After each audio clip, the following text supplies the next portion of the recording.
Sound test. Passed.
Hello world.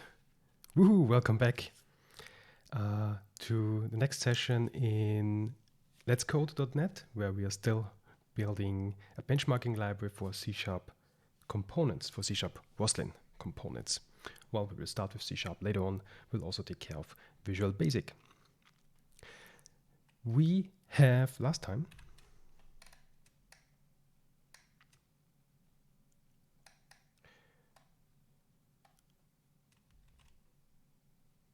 finished implementation of the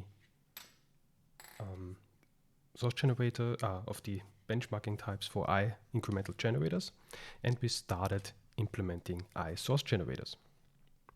So let's come in today's session. We will do a brief follow-up from last time.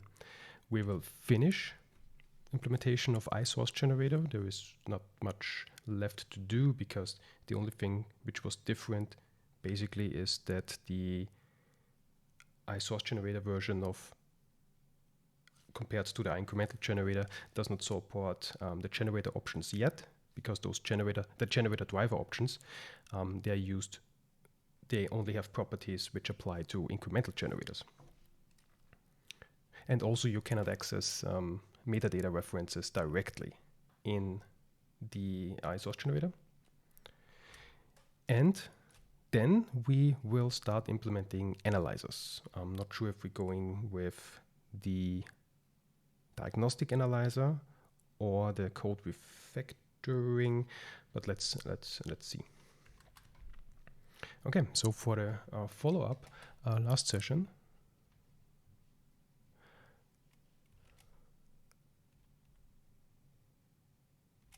I realized that the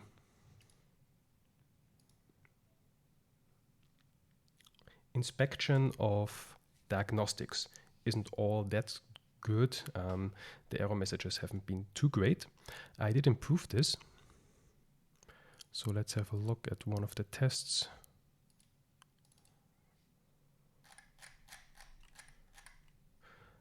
If we have, so basically for this benchmark, we have some input,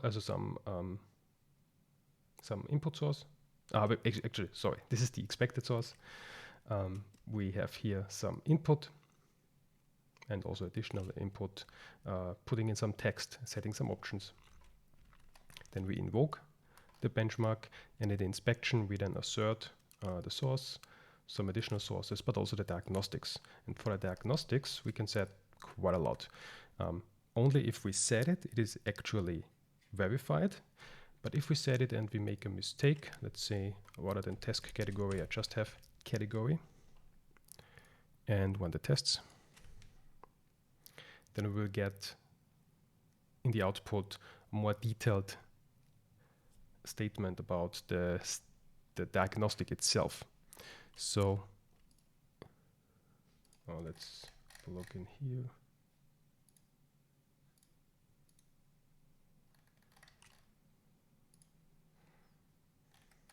So we see we have some unexpected diagnostic, and we print all the properties of the diagnostic, but we do a diff on what has been expected and what's actual. So if we have a minus, that was the expected, plus indicates the actual. So this could also be combined if we also do, let's say, the title wrong and run the test again.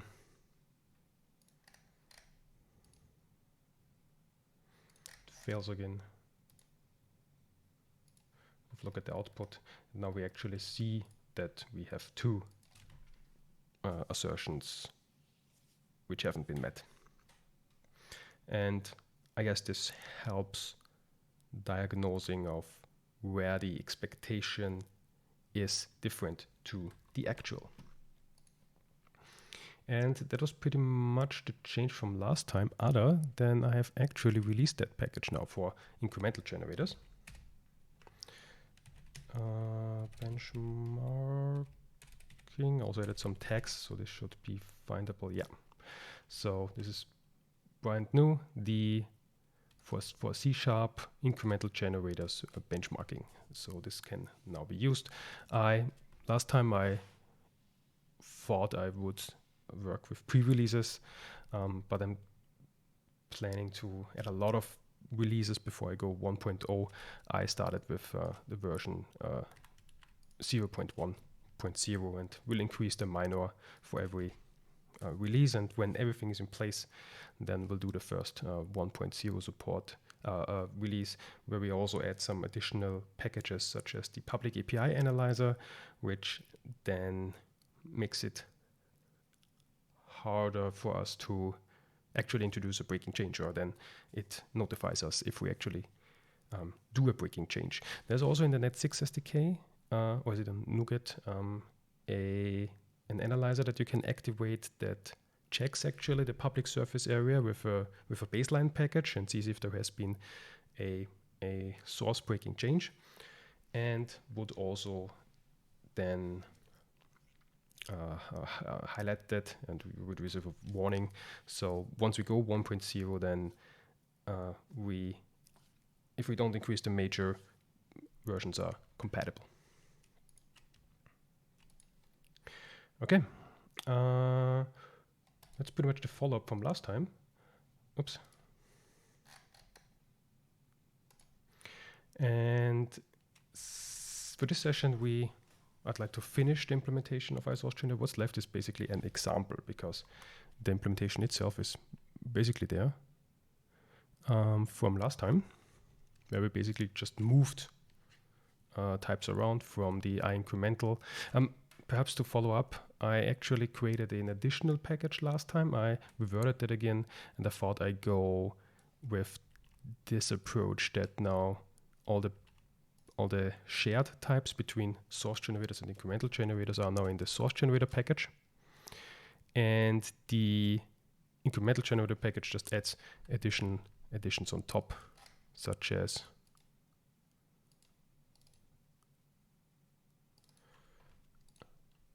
derives from the base context and adds the driver options, which are only available since Roslyn 4.0.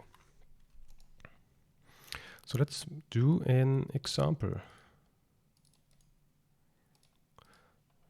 Let's write a C# source generator.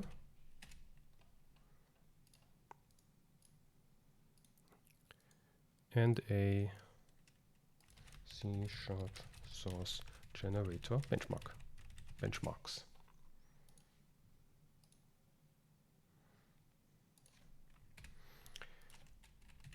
So the C# source generator is implementing I source generator.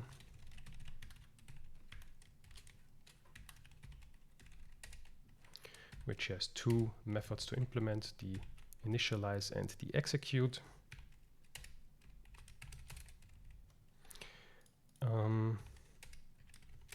In the initialize, we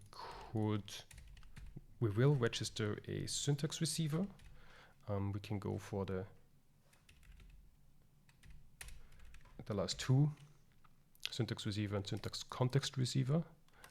What is the context receiver again? I think you get additionally a node and the semantic model, yeah. But I guess for us it's all right to have just a syntax receiver.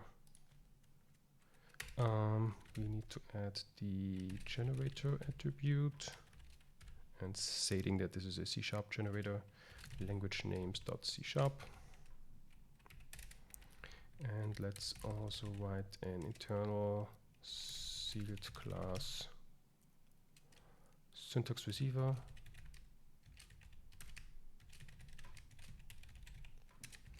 Derives from I syntax receiver,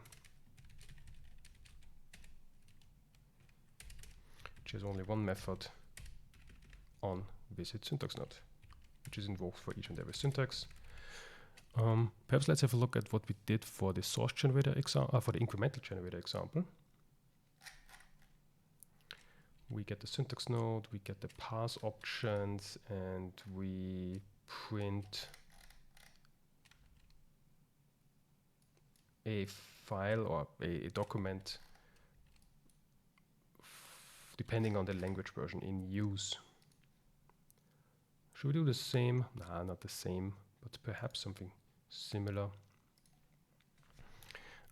Since this is a syntax receiver, I will have a create method, internal create.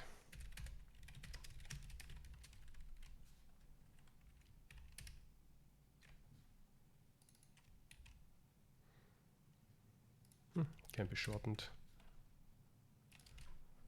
.create. And for the execution phase, we now know what our syntax receiver is. So we can go .syntax receiver. We are sure that it is not null. Actually, we can check the type, which includes a not null check. And we say unsafe.as, because that syntax receiver is just the interface. It's not of our type, the syntax receiver that we have in use. So that's our receiver. Okay. And now, oh yeah, we should pass it in. And now, what would we like to generate?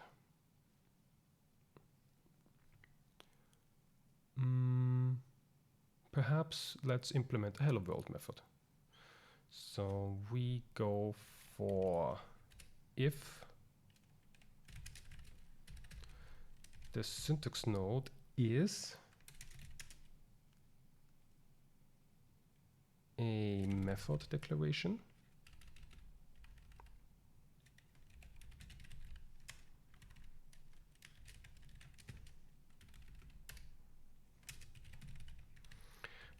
perhaps I show the example first. So what I would like to do is, actually let me copy this so we have all the setup. Class must be public. This is now a source generator benchmark, and we use the source generator. Okay. And for the setup, we basically have a static class C# source generator benchmarks, and this static class has a public static string returning, let's make partial. Is the partial before the static? Not sure what the rules are. Partial. Let me briefly check that. If I have a public static partial method and I format, because I do have an editor config where I set up these rules. Yeah, so it's static partial, not partial static. String returning method, and the source generator should create that, but I want to do this many times. Let's not have any additional sources. Let's just grab that.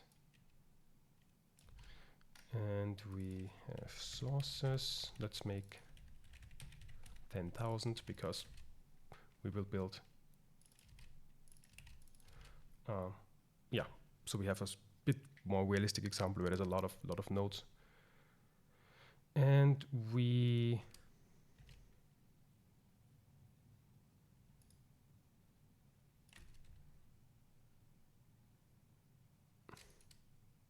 pass these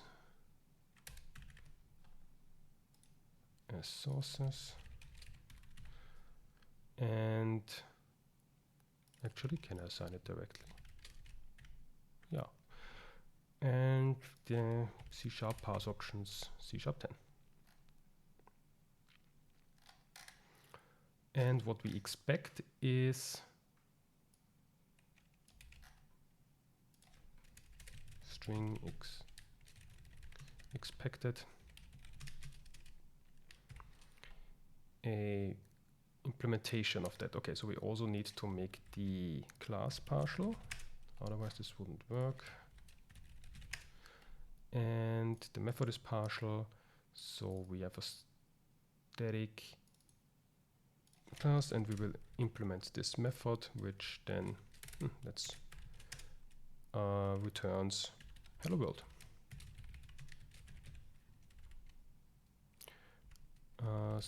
Let's do a verbatim interpolated string here. I'm really looking forward to C#11 raw string literals, which will make strings like these simpler to build.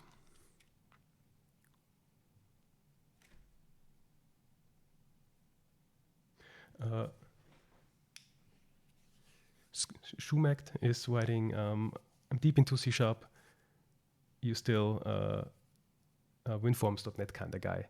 How long have you been building WinForms in .NET? I think I'm now entering my 10th year of writing C# code.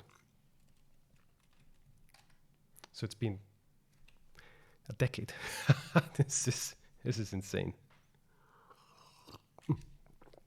from my point of view.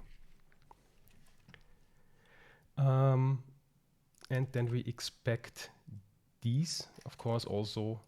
No, hold on. This wouldn't work because we would create the same partial class with the same method 10,000 times. Let's also give it a name.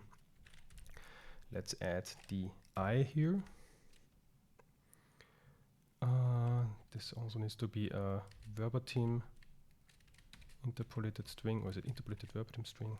The order is irrelevant since C#8, I believe.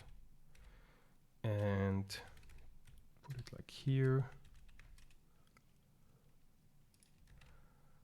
And then we expect this actually plenty of times, so let's also grab that here. Insert that here, and we call this expected sources. Perhaps I can zoom in a little. And also print out the I at the end of the class name, and for each of these classes we add an hello world, and we expect these. Okay, but we also need a file name. So this is going to be a string. We also need to add a file name. Well, we could also do a dictionary, but I'll do a tuple here where the hint name will be, let's call it hint name with the i.g.cs. And then those are the sources that we expect. And then we inspect. We don't expect any diagnostics. So let's fire up a terminal.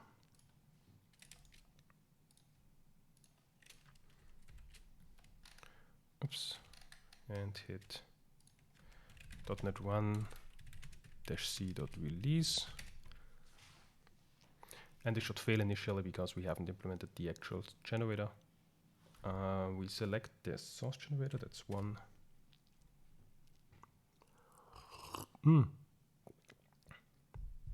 So we actually expected 20,000 syntax tree, but had 10,000. Well, because we haven't added those 10,000 sources. Perhaps I go down to just 1,000. That should suffice. And yeah, so let's implement the generator, where we find method declarations. And if this method declaration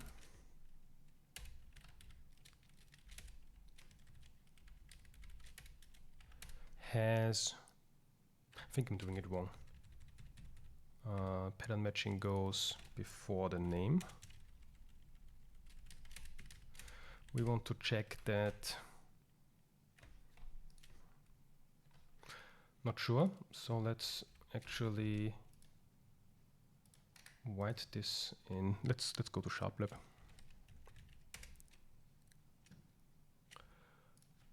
Let's do this static class, and with a static partial string returning method, which then returns something.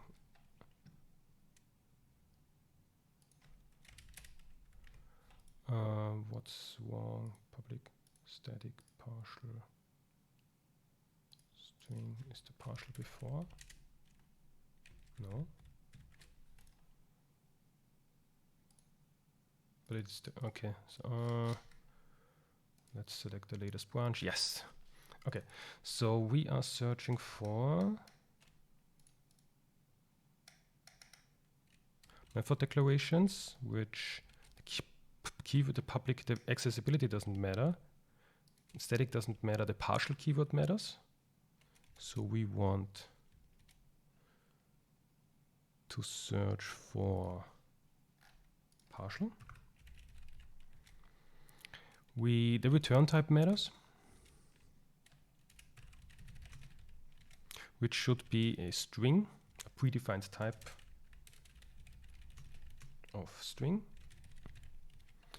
And the identifier doesn't matter. We need this for the generation, and the parameter list doesn't matter either. Well, let's say we have an empty parameter list. Yeah. Okay, so how do we find out whether this is partial or not? There is something like modifiers. It should be in the modifier list. So modifiers dot. Okay, can I do property matching with C# 11? I could do list collection. What's it called? List property matching, list pattern matching. But we can't do this just yet in C# 10. So let's have a end method dot modifiers contains modifier modifier dot modifier is a syntax token list.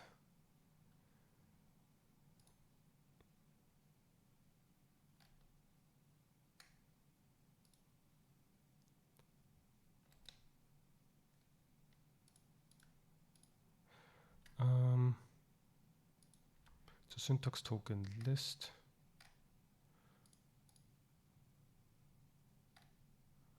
Which has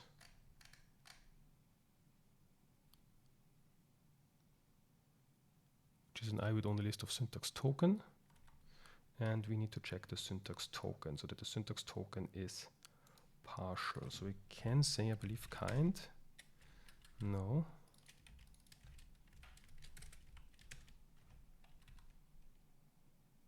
Okay. Why? Perhaps because I have a compiler error here. Autocompletion is not with me. I was hoping to have is kind. What am I doing wrong?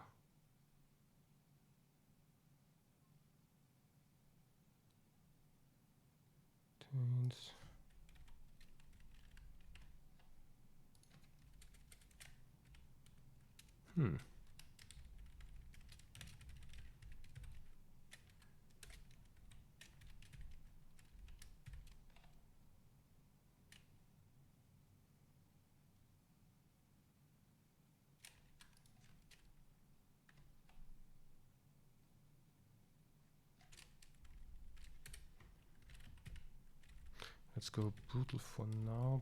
Does it have an indexer? It seems so.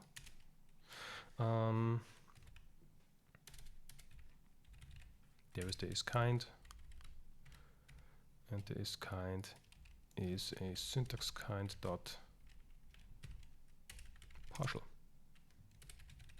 That's partial keyword. Yes. Okay. I'm not sure why the contains didn't work. But let's figure this out later. Okay. So we check the modifier that it's partial. The return type. I think we can pattern match. So the return type should be predefined type, and this predefined type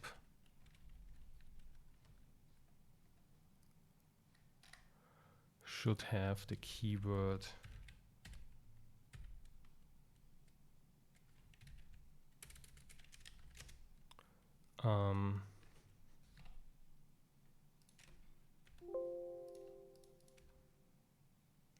what's the keyword? Syntax token. Keyword dot so we have the keyword and the kind. Can we do that? I guess I also need to check it like this. And return type is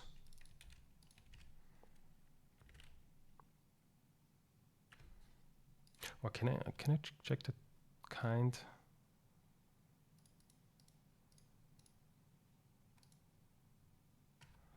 Of the syntax token, there's a war kind.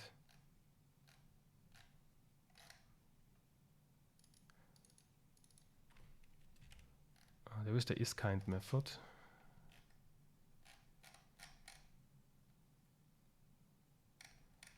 But there is no syntax token.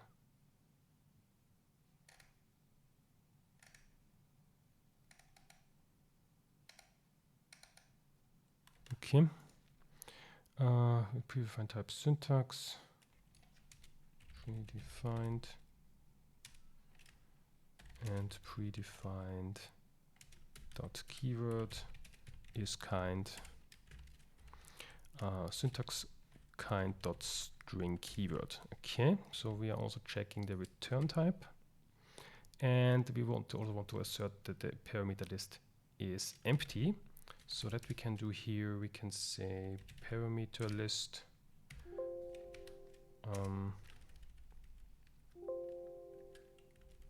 I was hoping this has a count that I can assert for 0.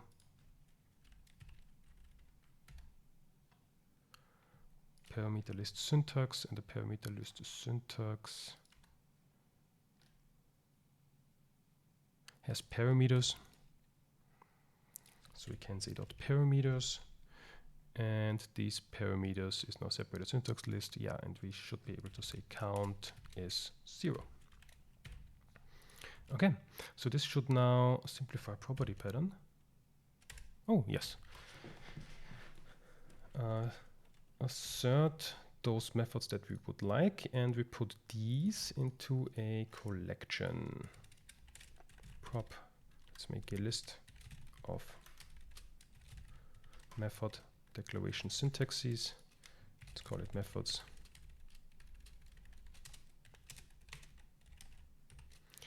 And these methods we add to them.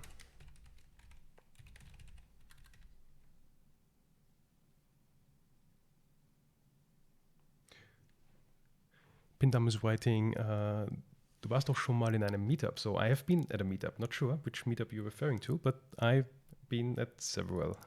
Love going to meetups.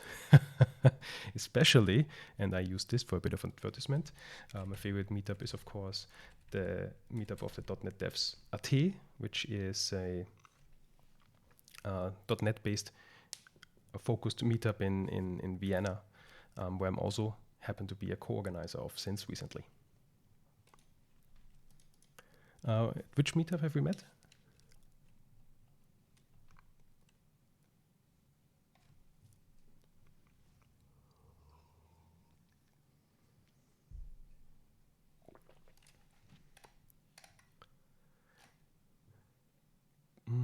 But to continue there, we add to the methods. Yeah, and now for each of the methods that we find,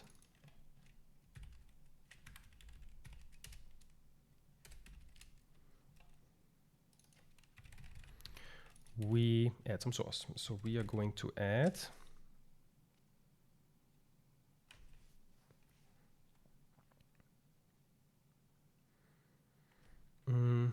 let me grab that from previously. String expected. No, string source. So we need to get the namespace. We need to get the name of the containing class. We also need to get the visibility modifier. We cannot assume that we only go for static. Let's only go for static. I hope I can do a contains here.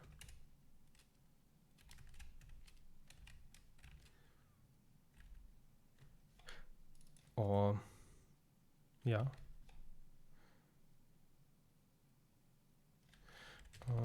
Modifier dot is kind. This doesn't work. Why not? Doing something wrong. Well,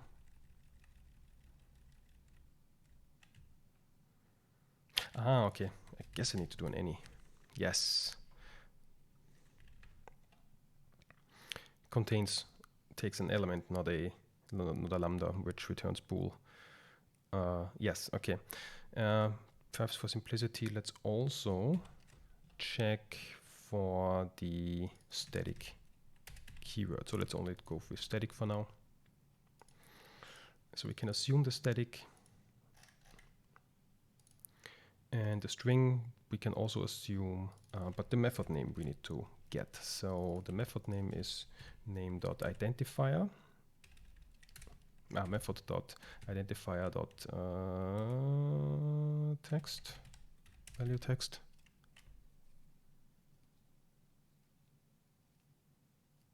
From .NET Chef exploring source generators. At .NET Chef exploring source generators, I was at the meetup, but I wasn't the speaker. That was actually Martin Ulrich, who talked about source generators at .NET Chef.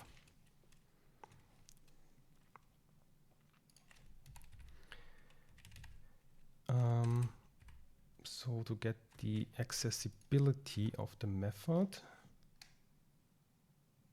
is this part of the modifiers?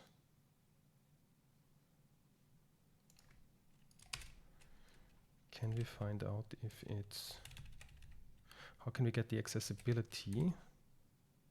Do we need the accessibility?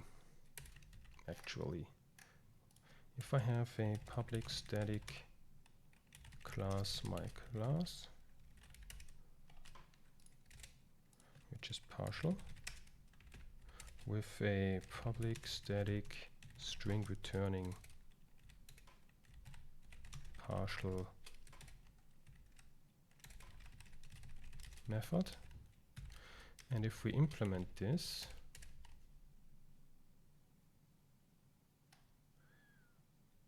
here,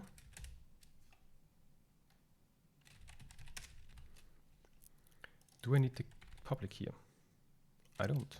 Ah, yes I do. Must have the same accessibility. Okay. Do I need this here? Here I don't need it on the class level. Okay. We do have a warning, but that's just in analyzer. But yeah, we could do it. So how do we get the accessibility of this method? Well, we also need the containing class. So how do we get the... it's just the syntax. Yes, it's just the syntax. So we need to get the semantic model and actually ask what this method really is. Because we only have the syntax, we don't have the semantics. We need the semantics. So we have the context. We can ask the context for the semantic model.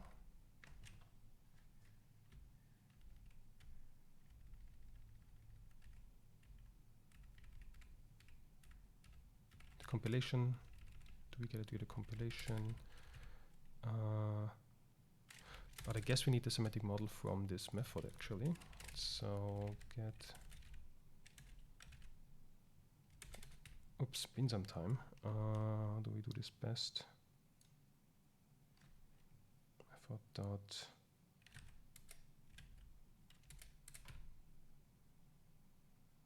I think I go cheating on a example I wrote already.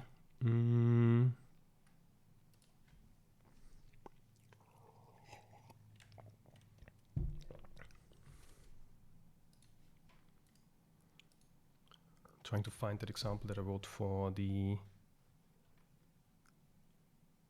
talk I gave recently at the Developer Week in Nuremberg.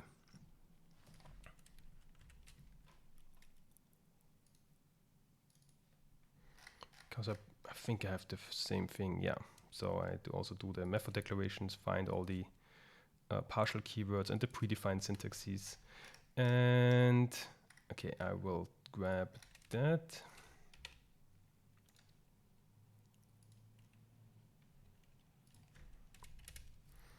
So what am I doing here? We get the semantic model. Okay, we get it from the compilation where we pass in the syntax tree. Okay.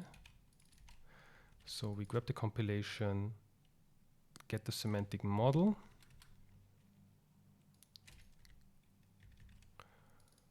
From the method. Method has no syntax tree. How did I do this? This other example. So that's a method declaration. Syntax.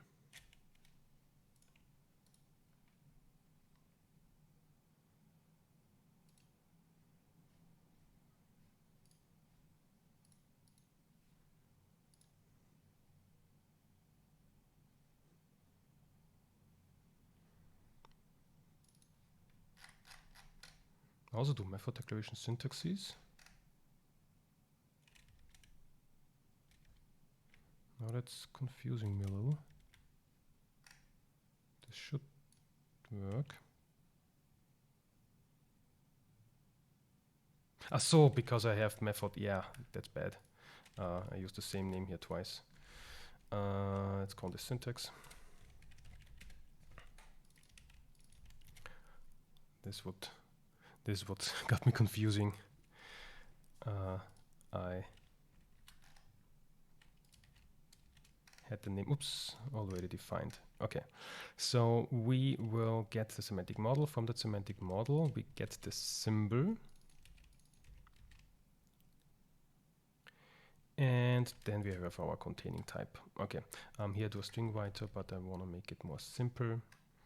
So in order to get to the namespace, we can say the containing type should have a namespace.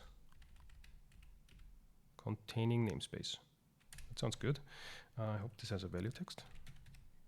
It does not. Containing namespace is I namespace symbol.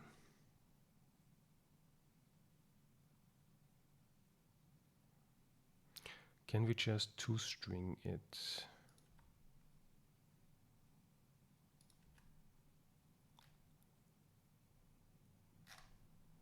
Name. Let's try name. We can debug assert that. No, let's not do that. Okay. For the this we also gonna need.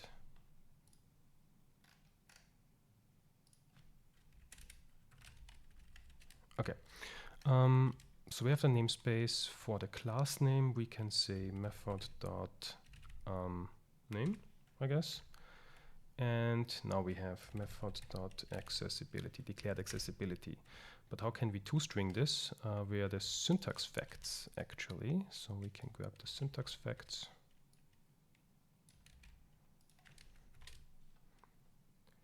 And have both the accessibility of the method and also the containing type. Okay, and I believe that's pretty much it. We can get rid of this, and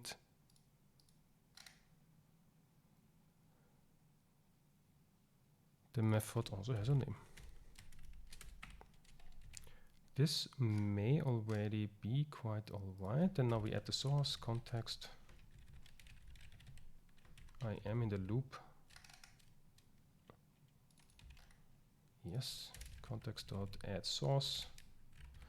I can't recall what I planned for the hint name, but I guess it's hint name with an continuous number. So I'll do int I is 0 and increment this afterwards. So let's say I++ with a post increment and add the source. And let's see what happens if we run the benchmark. Oops, we have a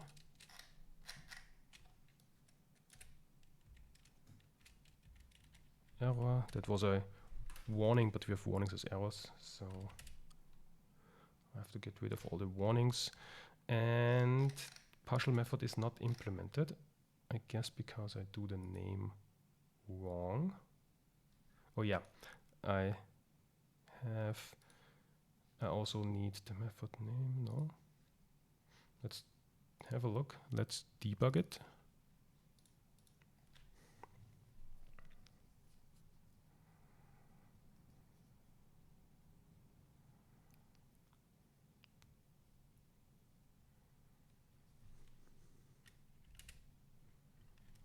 This may take some time.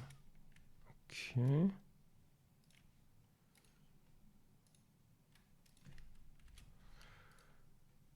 So what's the result here?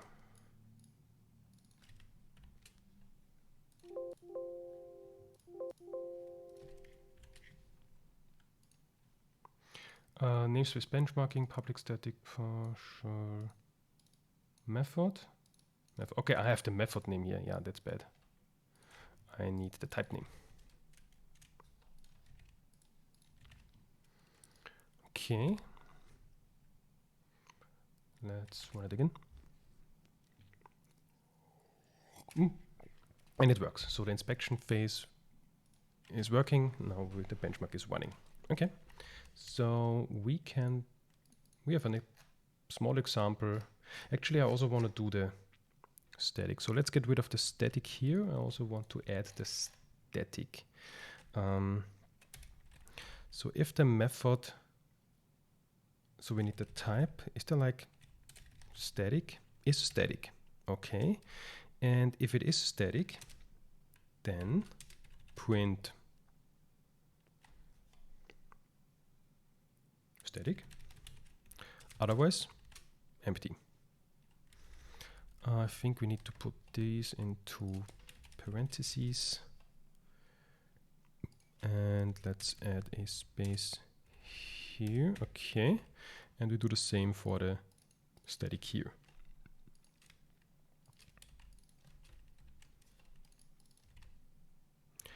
But not for the type, but for the method. Okay. So we also support whether the method is static or not.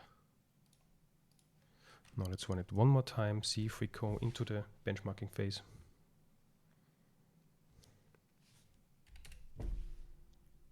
Sweet. So our benchmarking type seems to work fine and support the initialization, the actual benchmark, and the inspection phase, where we can assert assumptions. And that's pretty much it for iSource generators. If this runs through, I'm confident of also releasing that package soon. And then perhaps I add it to the template that we have built like 9 or 10 sessions ago. So the benchmark looks all right. We allocate some stuff, have some mean here. That looks good. Cool. So that's pretty much how to do source generators. I will commit this on the side here.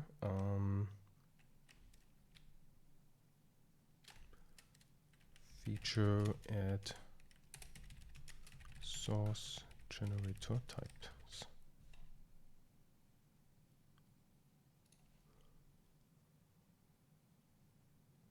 Committed, all right. Now we basically done with source generators. What's missing is now some documentation. Actually, the documentation that I wrote for the incremental generators is rather minimal. If we go to the source, I have here like a documentation markdown. Those are all the types which are about to add. I do a hint that it's best used with benchmark.net. And the incremental generator so far basically only says, okay, it requires Roslyn 401. We can go to the actual implementation and the package that we need to consume, and also linking to an example. And this is the documentation I'm starting with. Later on, at the end, I guess we also need XML doc comments and a more complete documentation on GitHub as well. So I will do minimal documentation and then also release that package, so that in the next session we can actually add both source generators and incremental generators to the template that we have built quite some time ago. And now it's time to start with analyzers.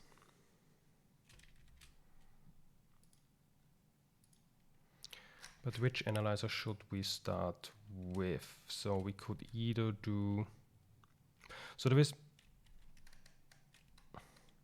a diagnostic analyzer and a code fix provider. A code fix provider doesn't work without a diagnostic analyzer.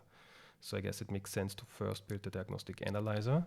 Then there is a code fix provider. The code fix provider is pretty much a standalone, the code refactoring is basically a standalone code fix, which doesn't require a diagnostic. So you can alt enter basically without having a warning or info. And the last thing is a diagnostic suppressor, which suppresses something that an analyzer has emitted. So I guess other than that, we could start with, let's go with analyzers, or diagnostic analyzers, because everything here, technically speaking, are analyzers. Okay, so that's this package.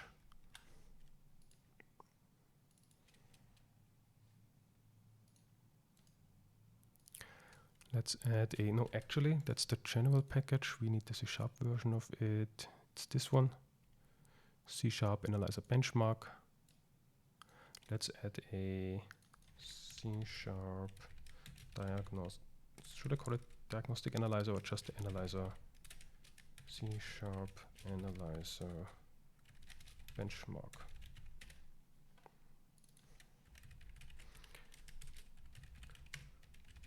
Again, this type consists of 3 methods. Initialize,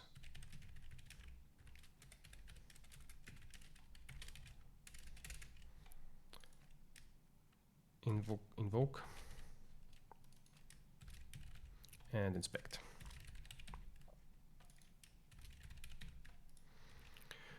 Okay, we also need a test.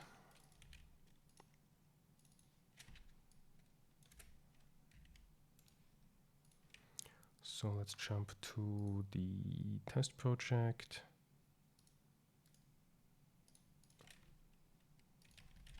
Tests.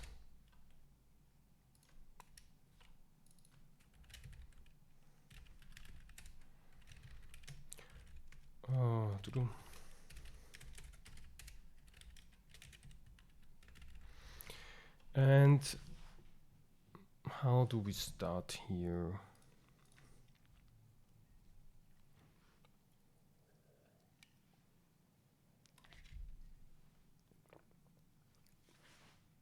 I guess with some empty test, where we basically create a new benchmark. This will be generic of some, but let's add this later. Benchmark is new, and let's call the 3 methods. Initialize, invoke, inspect.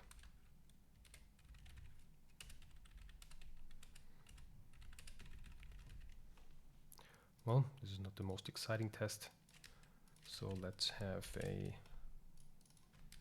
non-default test.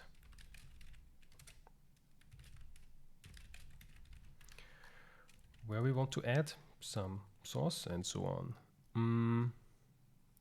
So let's have a brief example where we have a namespace, my namespace. Let's make a verbatim string. We have a class.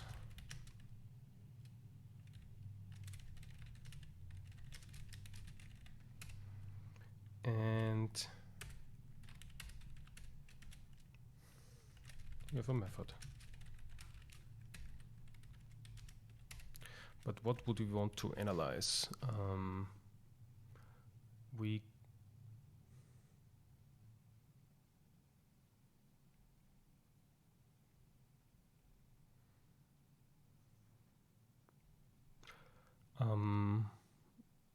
What comes to my head?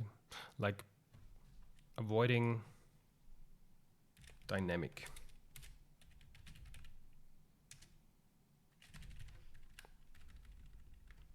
For example.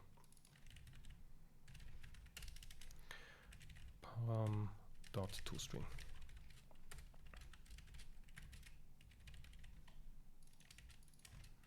Return. Okay, so this is the test, and what we expect is a diagnostic here, so we can do this markup syntax where we say number 0. Boom, boom. So we expect this diagnostic here. Now we need to set the diagnostic. So I'm wondering what could we reuse from the input point of view compared to the source generators. So in source generators we have a initialization context. I guess it makes sense to set the source. That's the most important thing. We could set additional sources,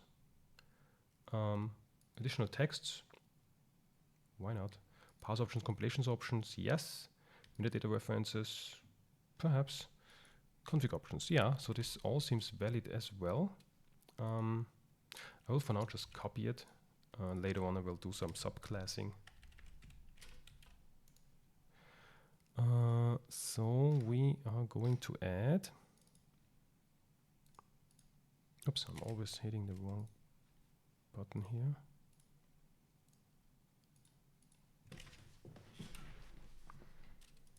C# analyzer initialization context.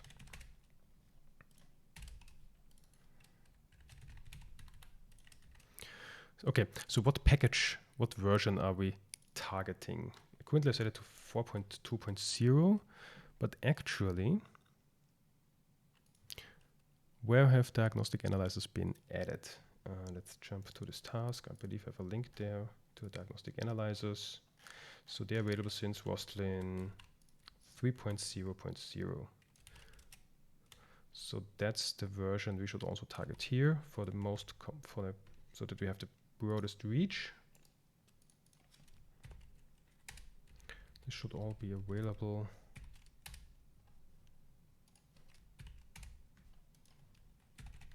Actually, let's do some subclassing immediately. Let's go to the super base package. And we have C# parse options. Not sure which should derive from what. Now let's keep the copy for now. I will try to get rid of the duplication later. And we want to parse these, of course. So we want to parse the new C# analyzer benchmark initialization context. So we have to make this a parameter. Analyzer initialization context.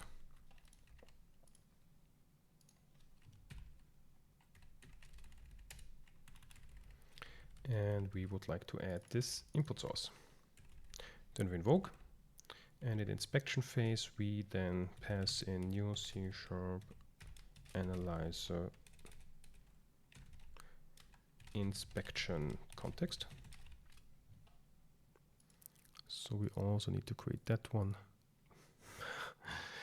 Has this changed in some version that the add is no longer on top and muscle memory betrays me? C# analyzer invocation context. This is where we will set assumptions that we expect. I always like to seal my types per default unless proven otherwise.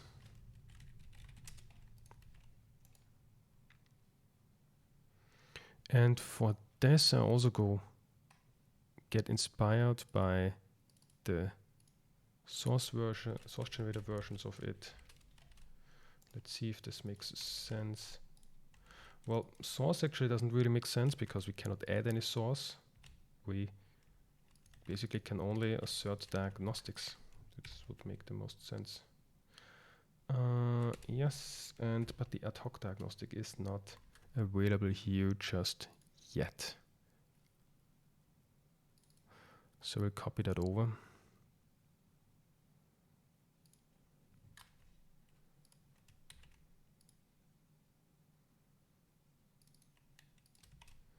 Again, doing copy in for now, but later on we'll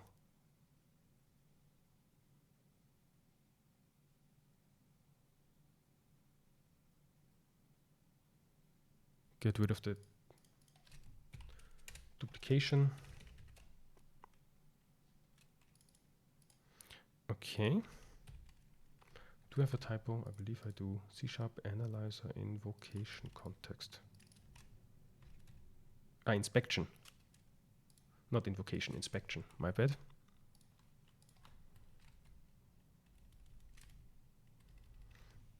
Inspection context. For the invocation, we don't have any options. We just run it. Okay.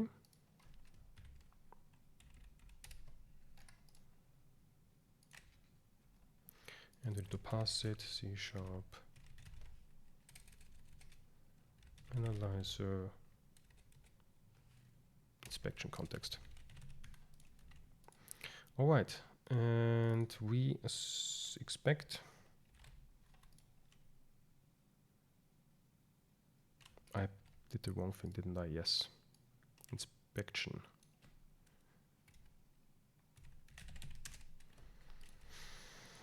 And we expect some diagnostics. We expect one actually at markup key 0. This will be the location, and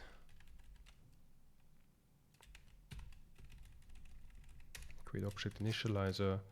Let's assert all of it. The ID should be ID 001. 0001. I think it's usually 6 digits. Category is analyzer category. The message void. We're using dynamic. Okay, perhaps we should add. Let's add a location at, and then the method name, which is in our case is method. The message format will be the same thing, but method will be the name of the method as parameter. So this will be index 0. Severity is a warning.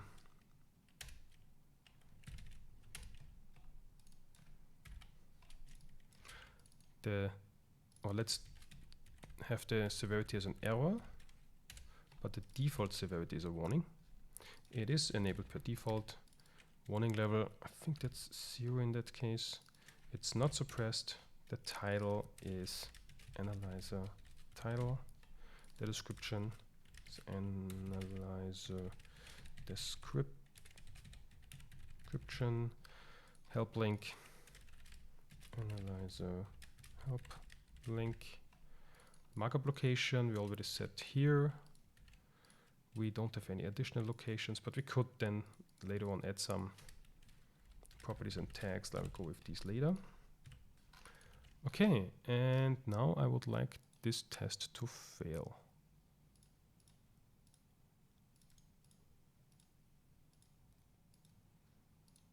It doesn't compile.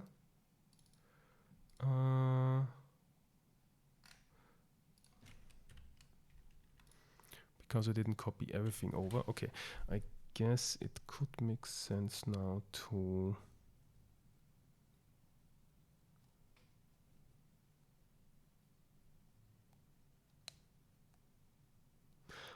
I don't want to copy everything over.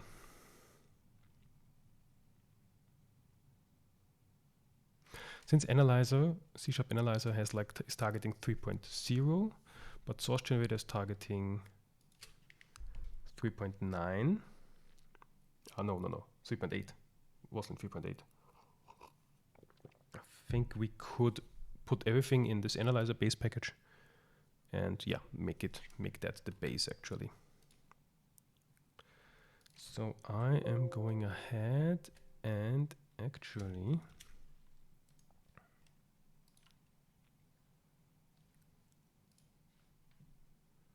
first moving all of the namespaces here to the C# analyzer project. Okay, now try to make it compile again.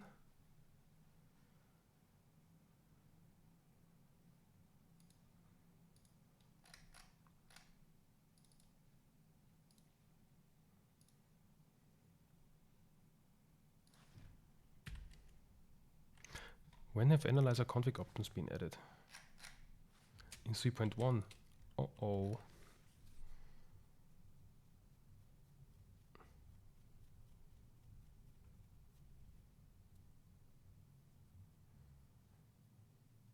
Do we have to go 3.1? Or can we make this some sort of extension?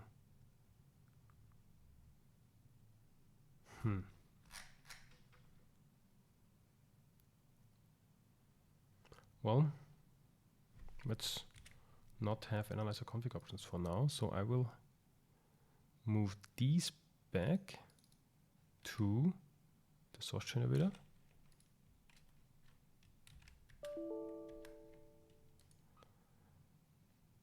Add new folder.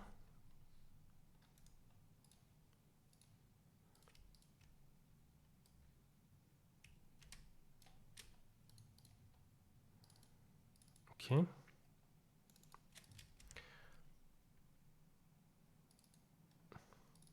Yeah. So we can also move the dependency, the diff, where is it? Oh, wrong project. Diffplex dependency to this base package. All right. And now source generator should depend upon analyzer benchmarking. Okay.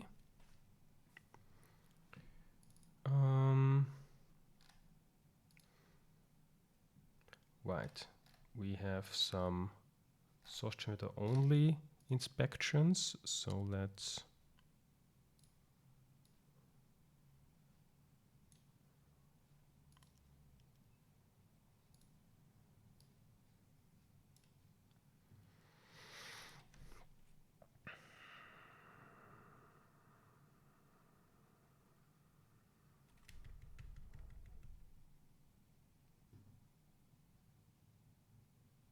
does it make sense to make this a instance class, but all the members are static? Not really. So that we can extend it. Well, let's see where this goes. So let's create here also a inspection, but I call it here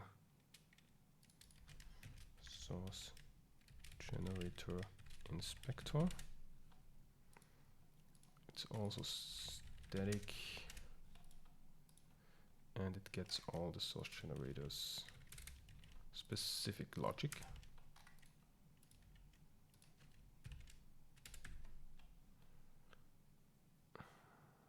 Inaccessible, okay, because we need to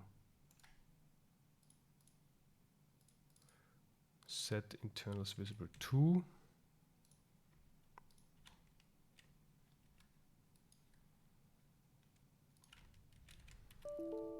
The source generator project.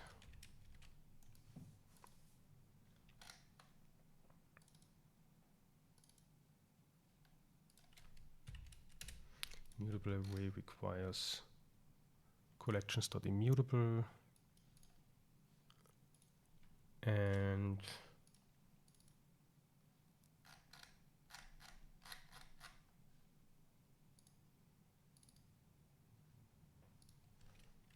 this will be the source generator inspector. Oops.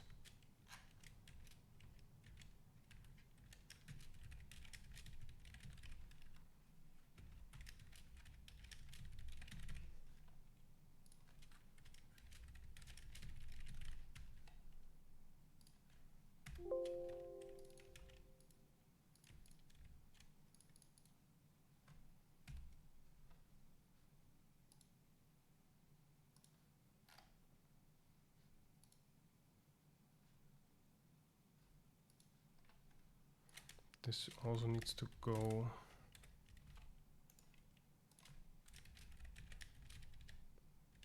to the source generator inspector.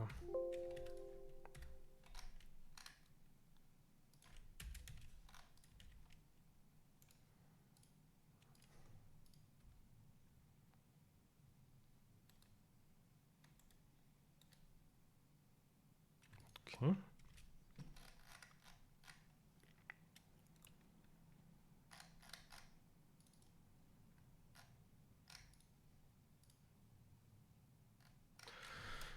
Now we have the type exists in both.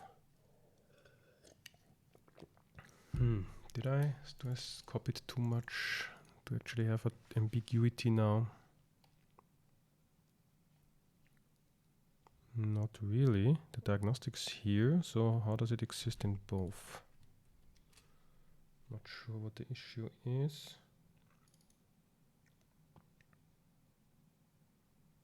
Analyzer benchmarking and source generator benchmarking.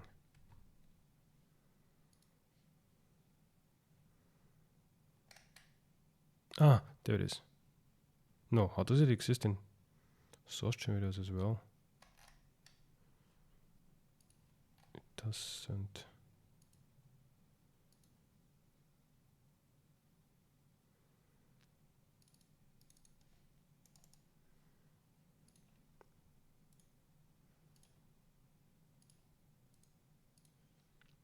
Perhaps let's tackle the other warnings first. We have a version conflict.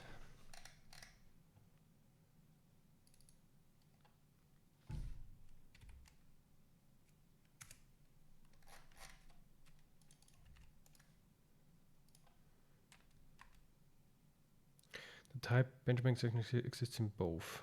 Okay, how does it exist in both?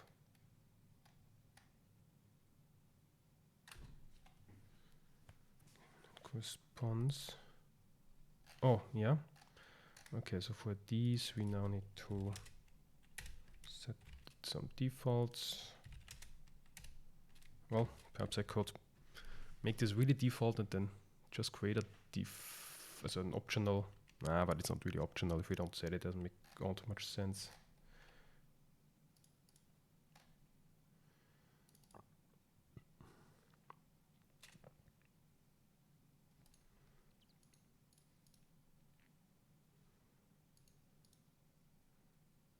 Okay, so this test project now has an ambiguity because we need to specifically state the version, but I want to go to the highest 4.2 currently for the tests. That's fine. Okay, this should fix the version conflict, and then we still have the Unix has to do protection level. Okay, because we also need to we also need to move the tests, of course.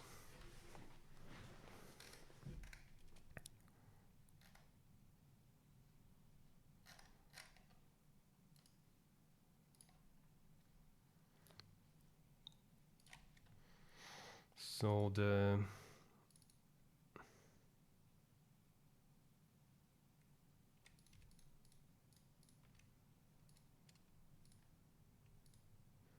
well, I only moved part of it. Let's see. Okay, we move these tests to the C# analyzer benchmark tests. Oh, I didn't mean to skip this file. Copy the properties.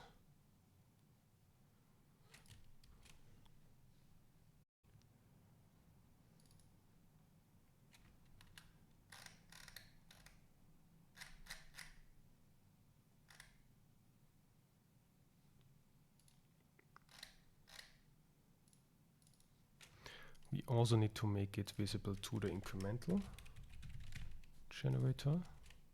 Okay.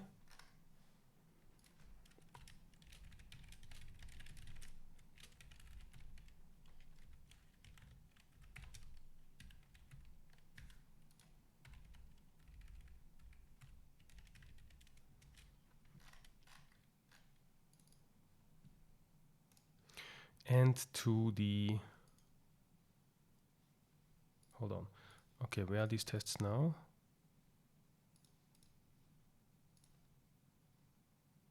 They need to go. They need to go to the analyzer benchmark tests. Yes, this is where they belong. So we move both the production code and the test code. This should work. It does, okay. Does this mean we have no warning left? That's great. Let's see if the tests work.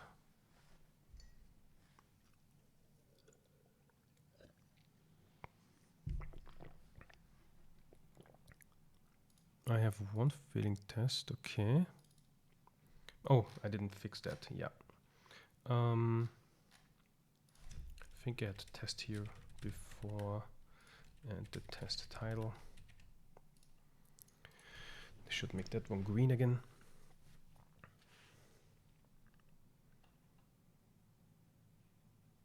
Yes, okay. Now we can continue with the test.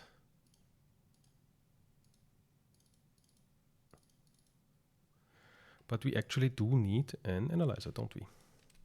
So let's create a, oops.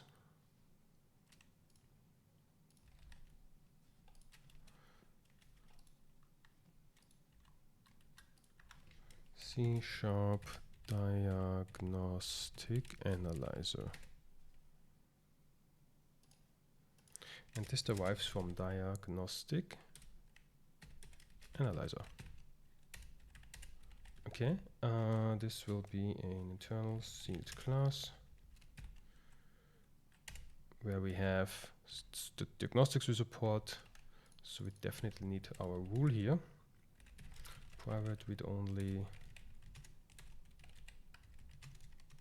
rule.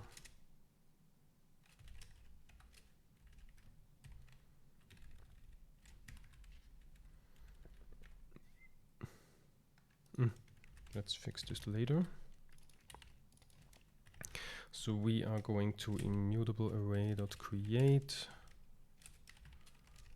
one empty with this rule, okay. And here we have the context. Here we need to implement the analyzer.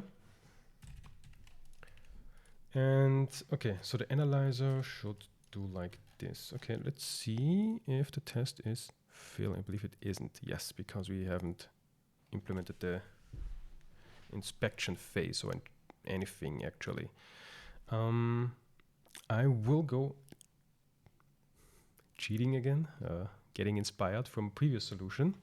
So I have built together with a friend of mine this analyzer project, which contains some, well, analyzers.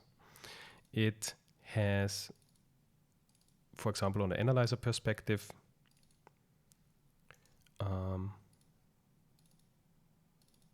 one analyzer which says prefer pattern matching over null check, which basically, let's have a look at the tests.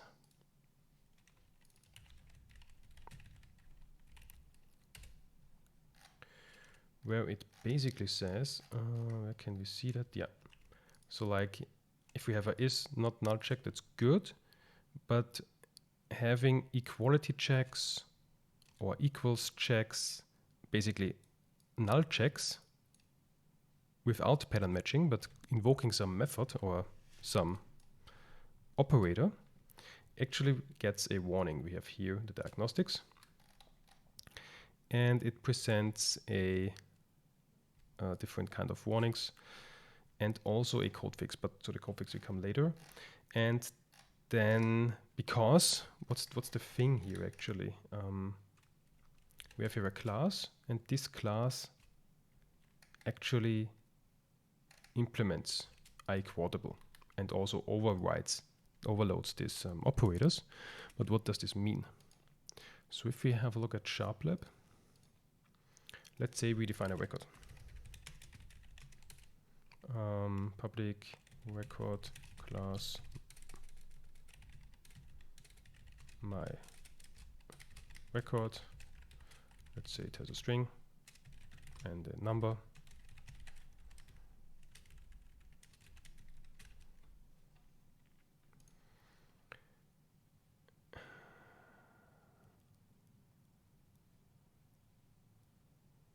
And I'm unsure what I do wrong.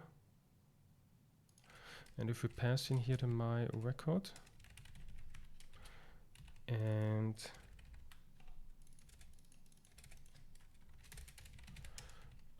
basically we'll do a null check here. Yes, we see that in the lowered version, yeah, we actually do have the null check here, but this calls into the overloaded operator. And then the null check is, so it's not a pure null check, it's actually a comparison, and the null check is further down. So it's, under air quotes, rather late. So it's not a pure null check. But if you do it via pattern matching, is null, for example, then we see that it's actually casting to object and then using the equality on object. And this really is a null check because object doesn't overload the equality operator. So this is now a null check, a comparison by reference, and actually a pure null check. If we have a look at the IL, okay, I hope I can jump to this version, to this code now. Let's call this method. Let's see if we find it.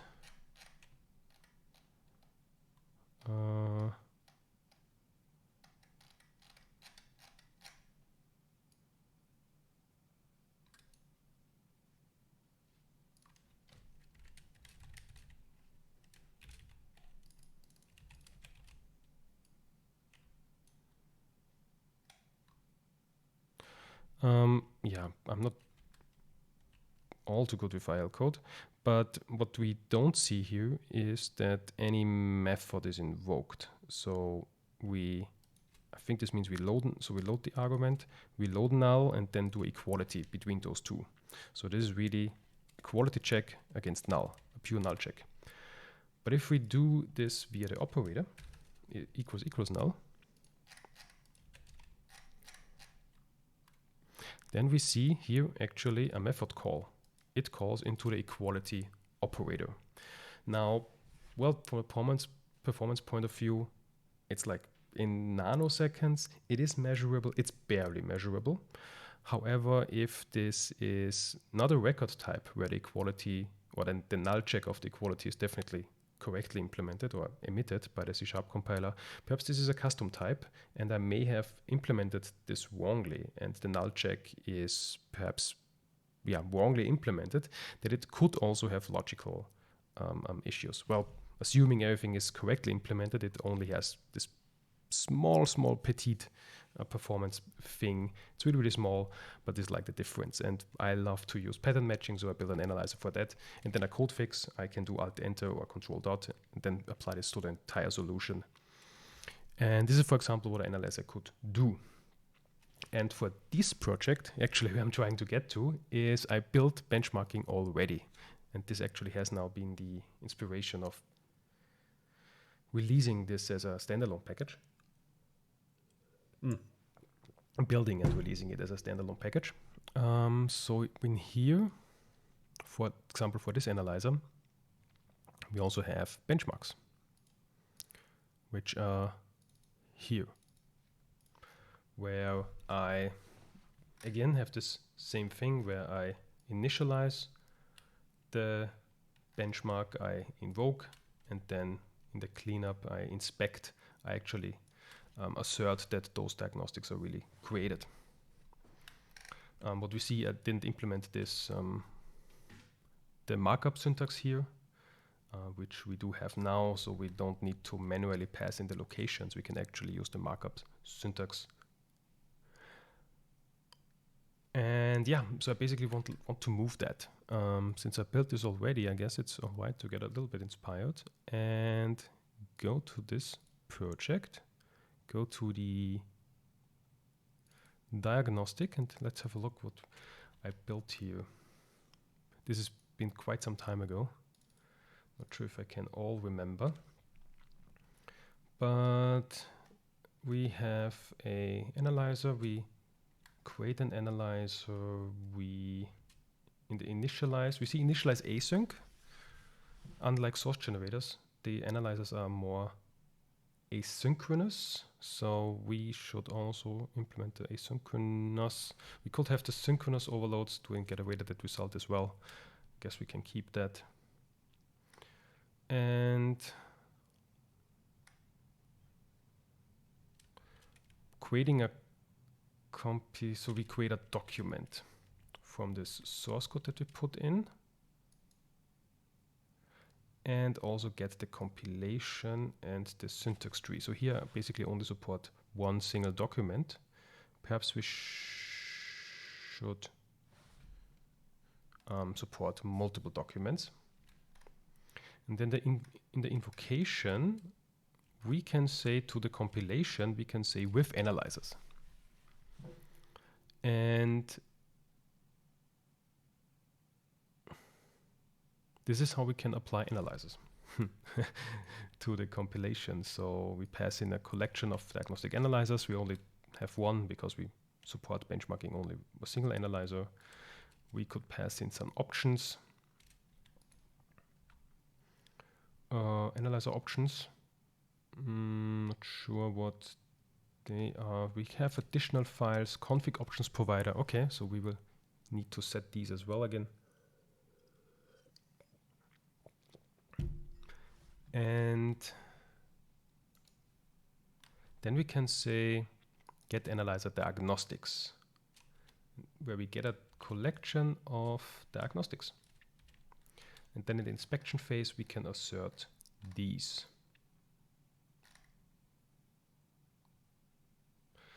So I am actually grabbing this, all of it. And also we see, yeah, we need the generics. So let's go to our analyzer benchmark.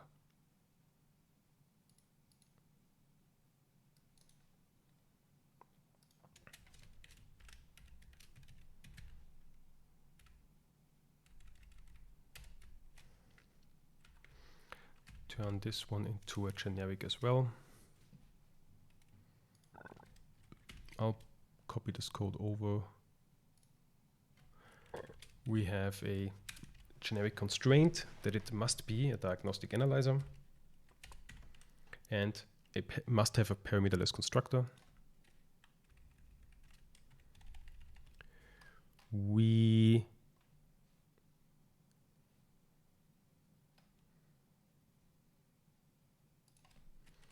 For the initialize, let's also do an initialize async here, which returns a task.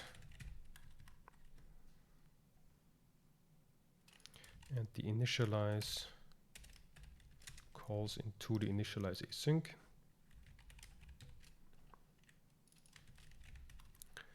No, this doesn't return a task because it's sync, and calls dot get awaiter dot get result on that.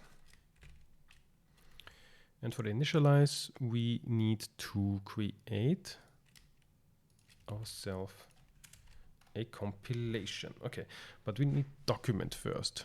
So perhaps I'm creating a type called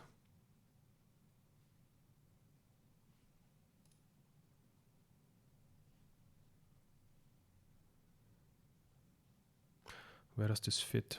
Perhaps in text. Does this fit in text?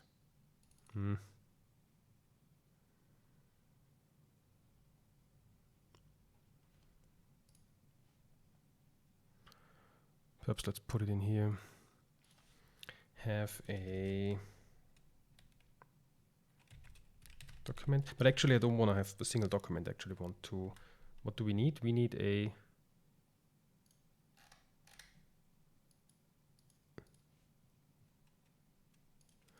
what does the analyzer need for compilation? Why do I have the syntax tree for diagnostic builder? Okay, so the compilation. So let's create a compilation factory.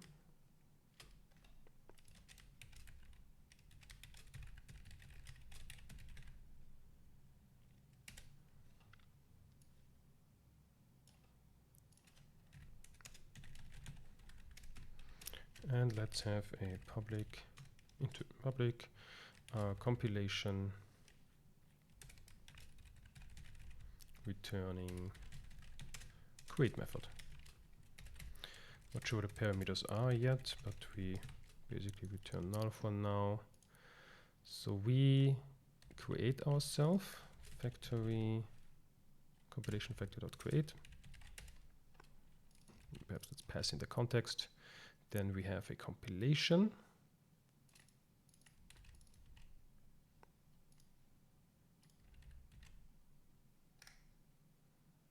I guess this is going to be async.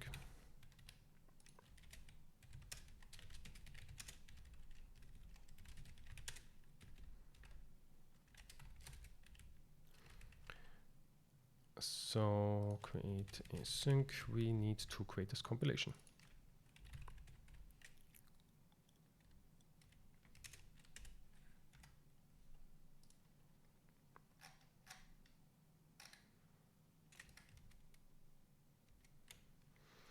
I'm having a look at how I did this previously.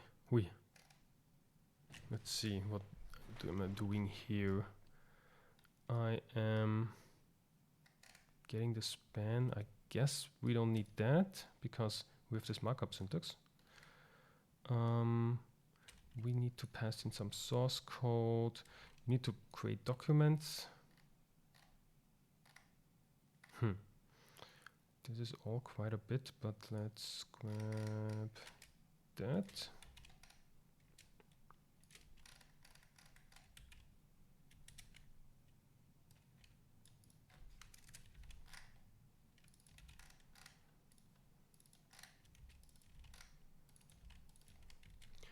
And let's grab these.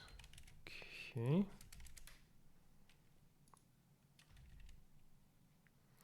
So, in order to create a document, this was the wrong document. I need the C# document. We can pass in source code and language version.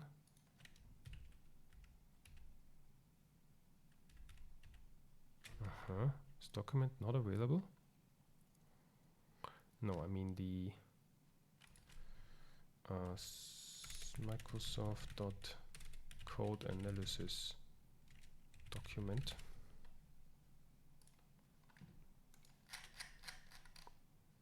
.0, that's great. So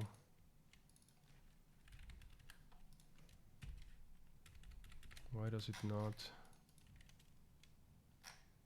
accept this document here? Code analysis.document. Oh no, that's not. Ooh, is that in the workspaces project? Ah, most likely. Yes, code analysis workspaces. So we need to include C#.workspaces.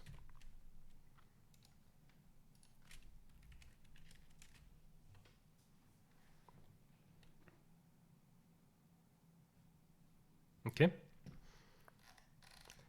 And yeah, now I have some package issues. I will fix them later. In order to create a document, we will create a document ID. We need a project.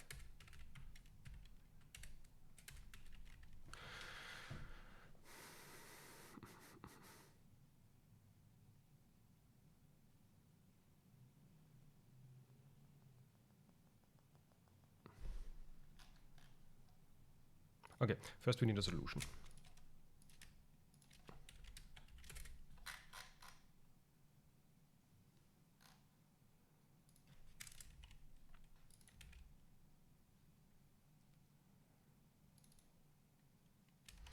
Then we can create a solution. Actually, we want to make this async, so it's task returning and passing in this context object.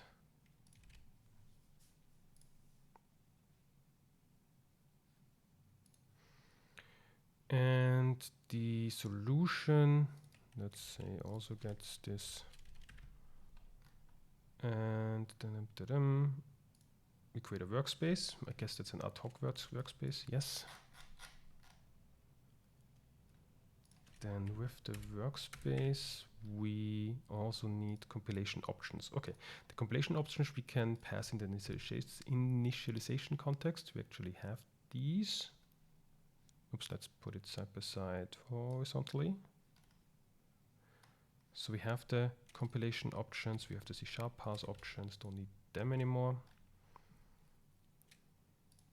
And to the workspace we add projects. Okay, so let's grab the solution.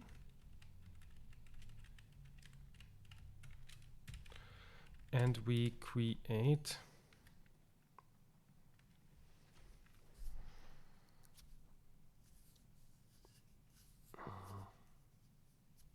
so additional sources is actually, what if we want to pack multiple sources into one project? That, okay, so we need a path for that? Not necessarily. Okay, so let's say we do per, should we make this a collection of collections? This is perhaps weird.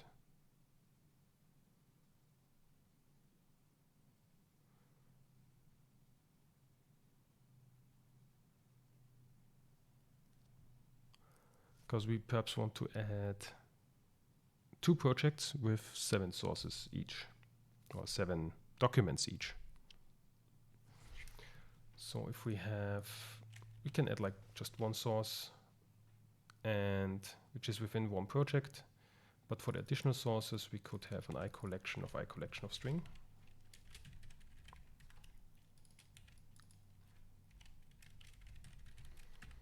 Which then gets grouped into projects.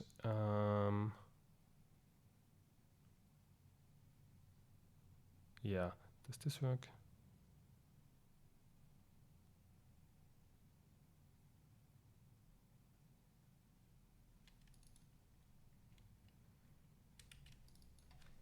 No. Okay, and we grab the solution. Oops.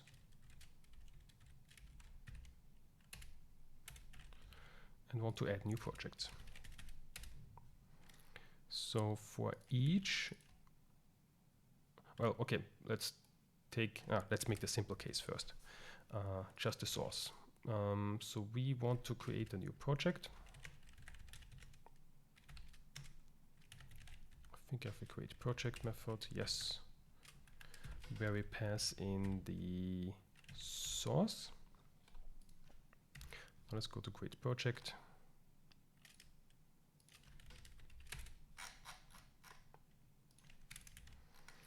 Create project.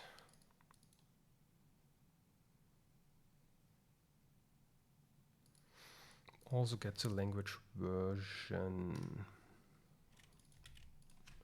which we do have from the C# parse options, but maybe null. Okay, we have some null warnings, so we can only add it if we actually have a source here. And the parse options may be null, so let's create some parse options. Var parse options.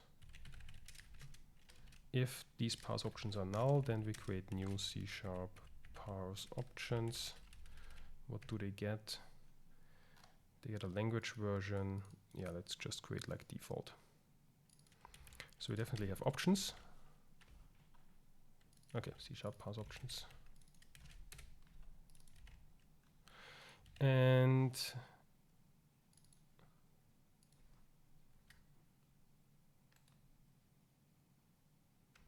workspace is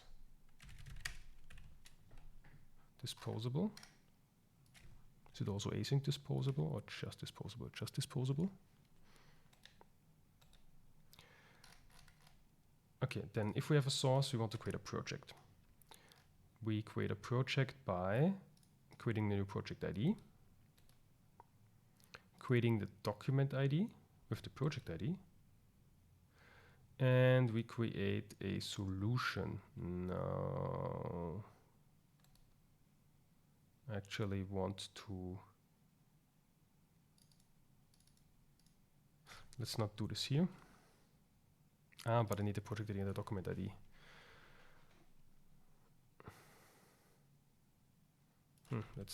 Should we add them as out? Out project ID, out document ID.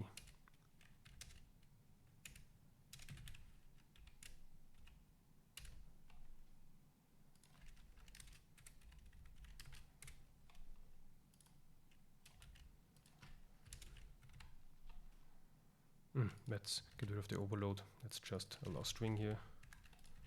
Let's do this in here.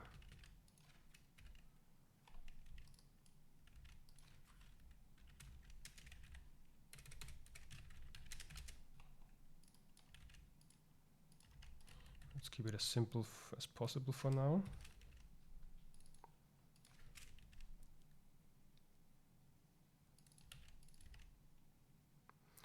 And we then, oh, this really just creates a project. Then we have a project.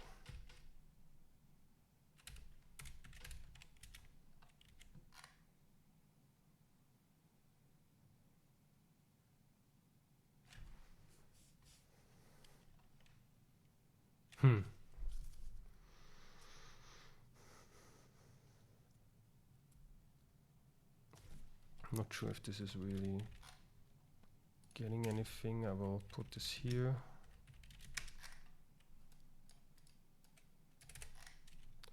We create a project ID, we create a document ID.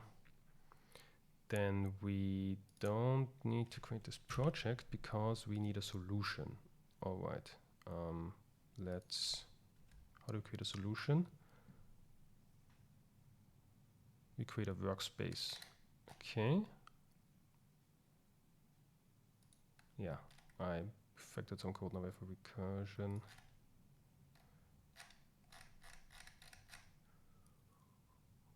So the workspace must have the, there is the solution, yes. All right, then we have the solution.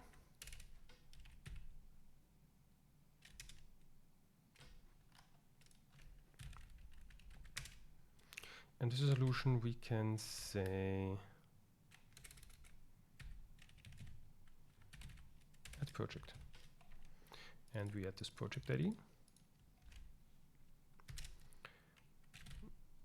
We have actually, let's grab that.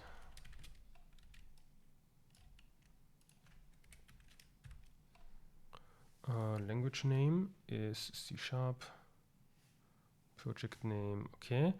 But this returns now a new solution. What does it return actually? It returns a new solution. So we need to assign that because wasn't immutable. We wouldn't actually modify anything if we ignore the return value. Now we have a solution, and that's actually, but where do we add the source code?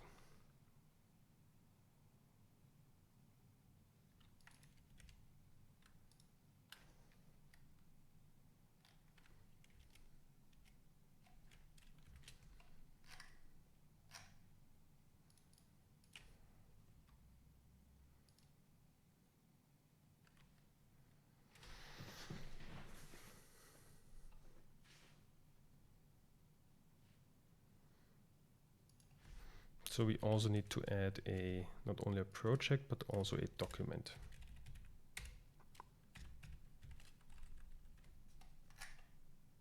That's this code.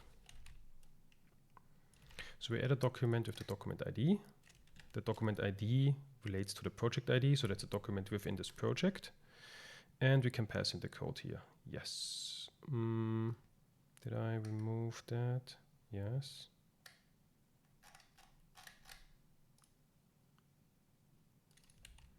So we have source text barcode equals source text dot from, where we pass in the context dot source. And I guess that's it. Is there more to pass in? Encoding? Yeah, let's not worry about the encoding now. Okay. What else can we pass in? Document name and name. The text. Folders. Yeah, let's not care about folders. File path is generated. It's not generated, so let's have that for now. Okay. But we also want to set the compilation options of this project. So let's add these two lines as well. Okay, now I guess it comes together. And the compilation options, so we do have the parse options. And let's do the same for the compilation options. So if the compilations options are null, then we create new C# compilation options.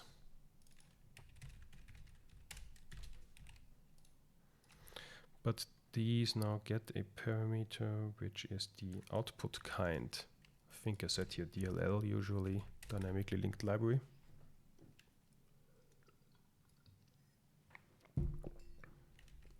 Okay. And then we return the solution. But actually we would like to create, yeah, so we want to create a solution. And from the solution, we want to get the compilation. How do we get the compilation?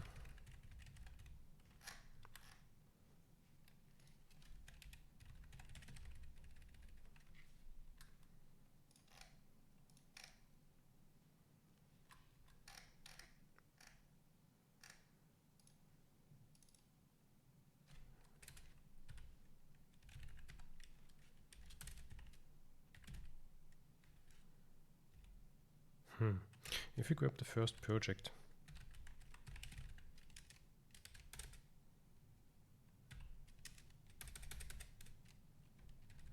we have the first project and the first document.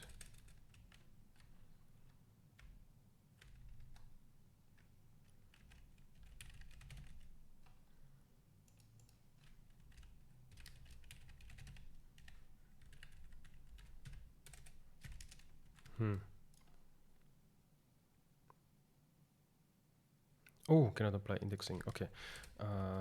Project.single. No, first. And documents. Come on. First.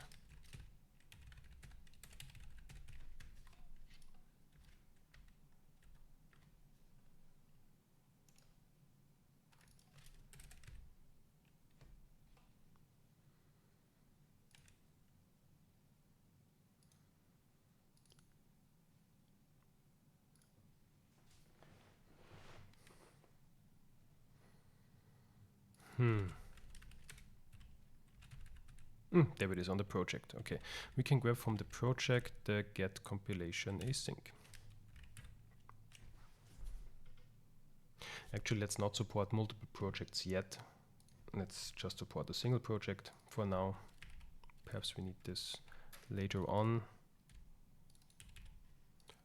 to have like dependencies and so on between projects, but for now let's have only this single project. Okay.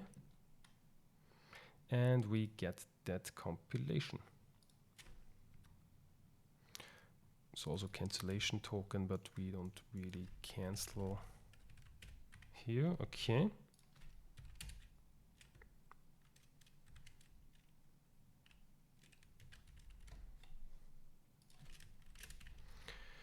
And let's see how far. Okay, what do we have? Create document. We don't. If we want to create a document, yeah, we don't really need that anymore, do I?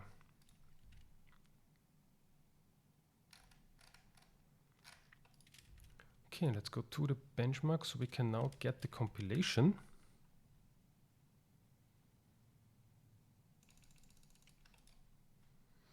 Bringing back the analyzer benchmark.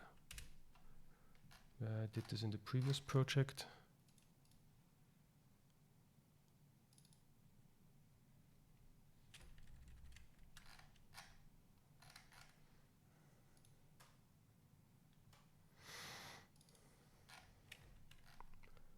And we have the compilation. And yeah, syntax tree, not sure if we need them. But now in the invocation, we can add analyzers to the compilation. Okay, so we do need to save that compilation as a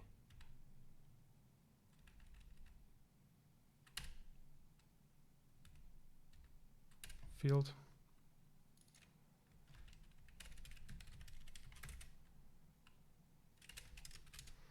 Suppress the warning for now. And okay, I should call configure await false here. And then we invoke. Compilation we can say with analyzers, which gets us a compilation with analyzers.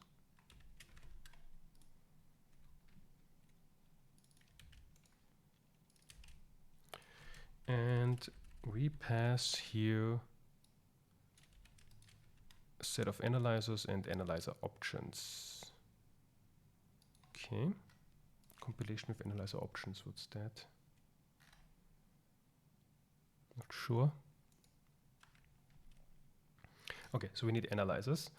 For that, so what's that? This is an immutable array of analyzers.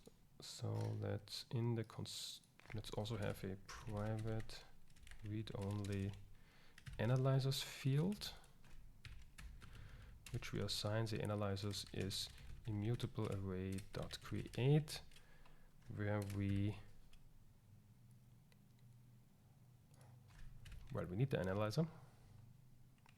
Var analyzer equals new t diagnostic analyzer. We have the generic constraint. We require parameterless constructor, so this we can initialize and then create an immutable array from.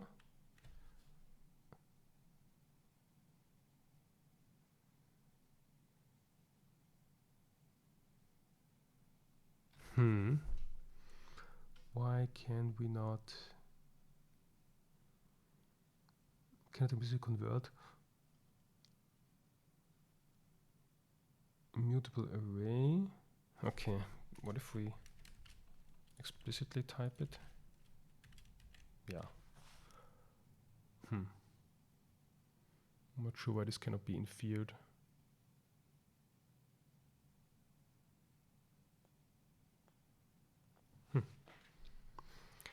Okay, then we have our analyzers. We can pass this to the analyzers, and we also have analysis options.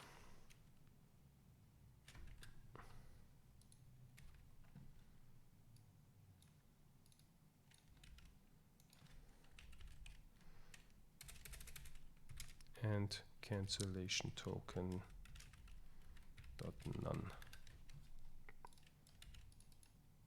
Those analyzer options, I think they're optional, are they not? Yes, they are.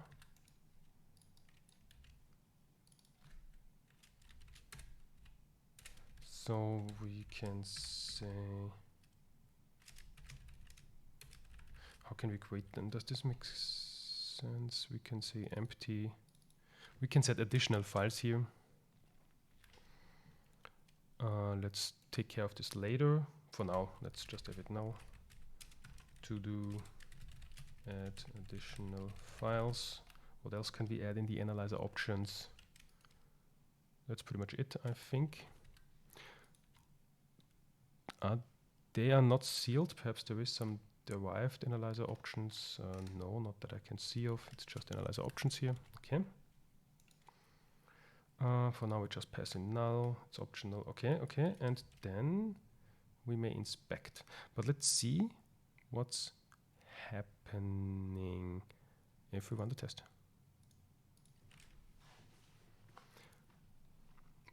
Yes, package downgrade. Okay. First of all, Let's fix the compiler errors. Okay. And we have some, yeah, because we use workspaces now. That means we need to upgrade to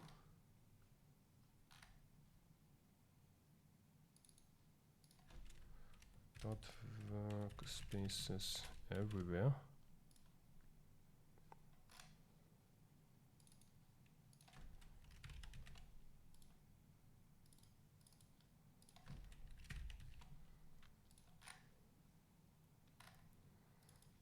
Also in these tests, no, not in these tests.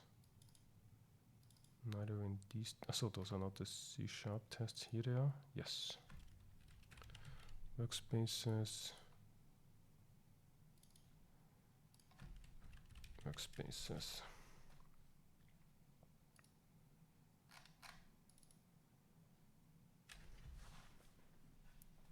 Now we still have a conflict.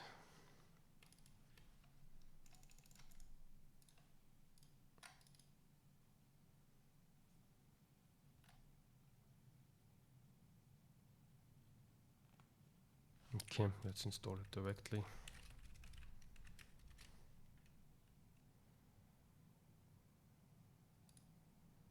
Okay.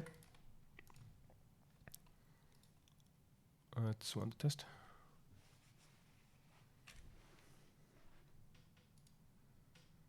And it fails. Because it says missing method exception. Method not found. Constructor.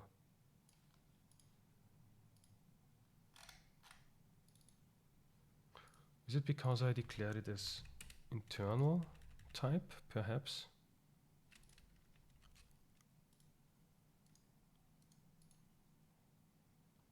If I... Let's see what's happening. Still fails. No, still missing method.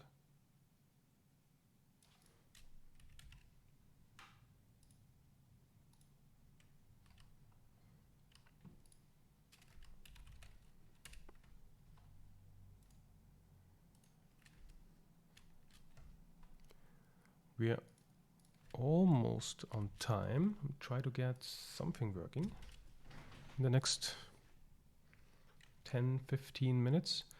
But currently we have method not found. C# compilation options. That's not what I expect. Is it because of the package upgrade that we do here? Is this an incompatible change? Perhaps. So for the unit tests, I shall also target 300. Not sure if this is the issue, perhaps.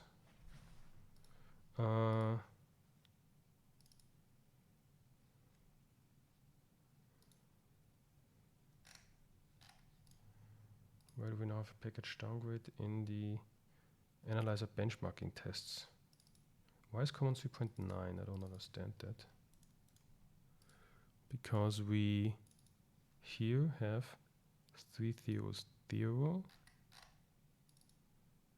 and here also 300.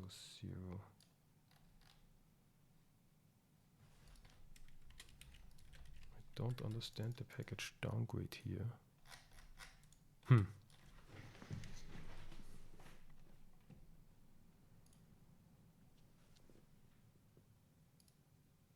Version conflict. Microsoft Kubernetes is common.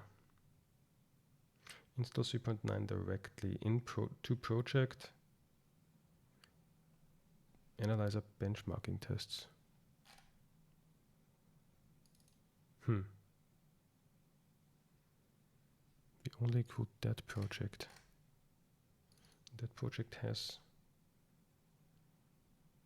Not sure what I'm doing wrong here.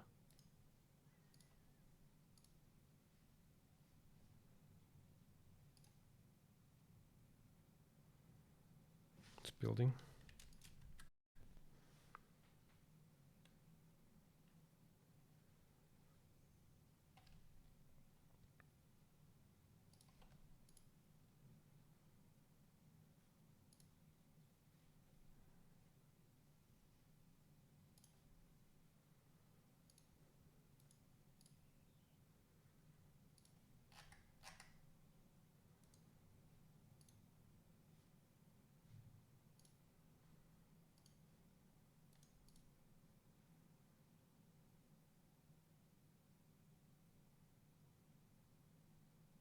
Seems to work. Maybe there was some other issue, and now we have a type load exception. Filter diagnostic does not have an implementation. Huh. That's surprises me.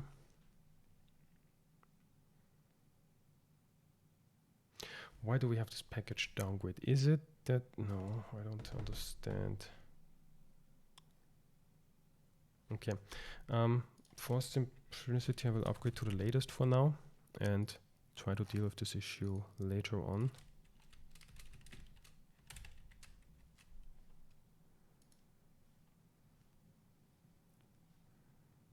Oh no, now we have, okay, let's do 3.8 because we have some dependencies now.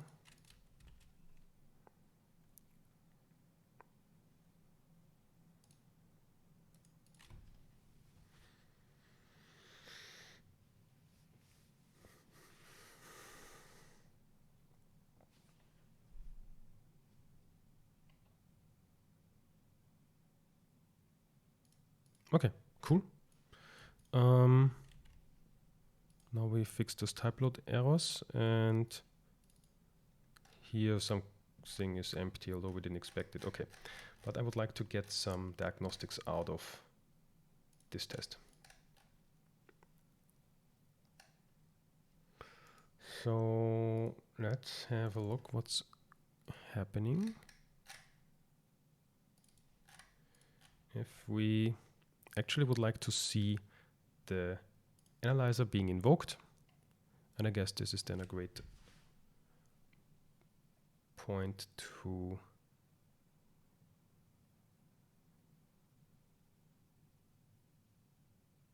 cliffhanger into the next episode. Also, because if we do not have a source, yeah, this is bad, because if we do not have a source, then we have no projects here. Yeah. So I can't get any compilation. So I do need some source. Okay, let's for now just add in the test something empty. But I will also go fix this later to do allow empty source. Not sure if this is useful, but it shouldn't fail. Unless I make this required, at least something. Well, yeah, not sure how to fix this yet. Okay, and actually want to see that the analyzer is being invoked.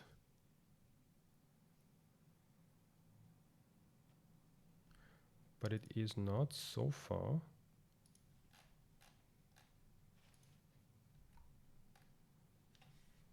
I guess because we only say with analyzers, okay, but we haven't really executed it. Can we get all diagnostics async? That sounds promising.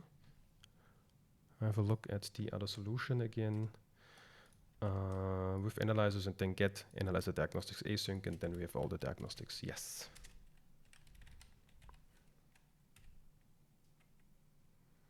There is also get analyzer compilation diagnostic async. Turns all diagnostic produced by compilation and by all compilation with analyzers.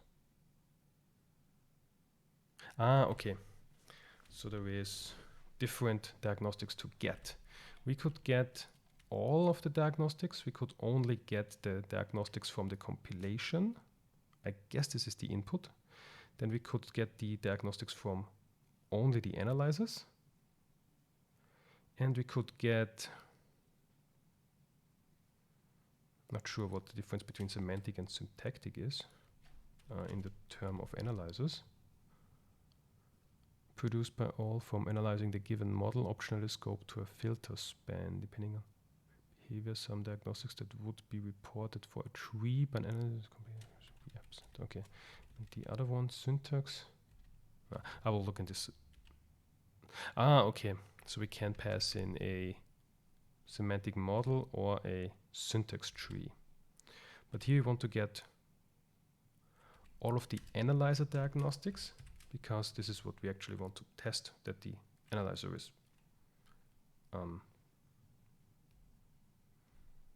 producing diagnostics.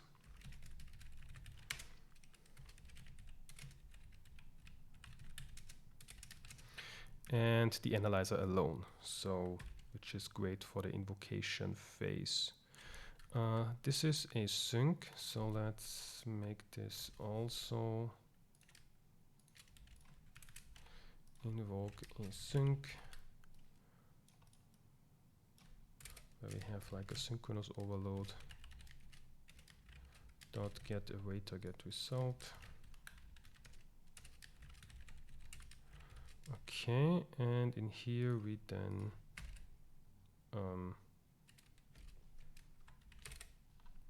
make this async so that we can await the diagnostics.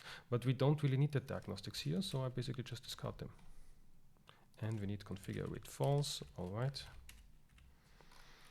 And this could be it. And then for the inspection phase, we could go here and say, actually get the diagnostics. Inspect also should be, okay, we will do the same, have a sync overload.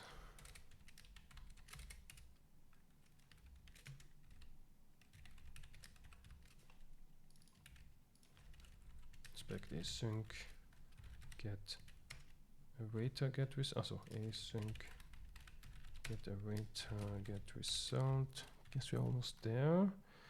And make this async, okay, and then we could have, yes, I need the, okay.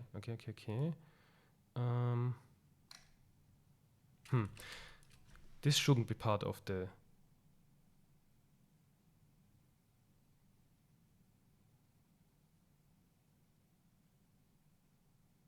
invocation, so let's put this actually to the initialization, where we get the compilation, then we have the with analyzers. So we have compilation with analyzers. This will be our compilation now. Get rid of the other one. Private. Okay, and this will be, let's call this with a compilation with analyzers. And it's the most precise. And we assign that here. This will be just a compilation, okay. And then we can say compilation with analyzers, yes. And down here we do the same, but here we keep the diagnostics and hope that we get some.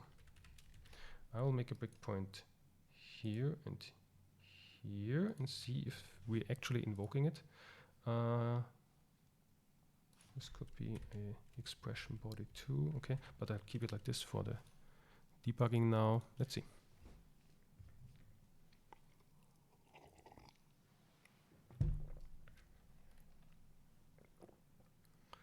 Yes, okay. And yes, but we actually have one diagnostic. So an exception of type with message. What's the diagnostic here? Is this expected?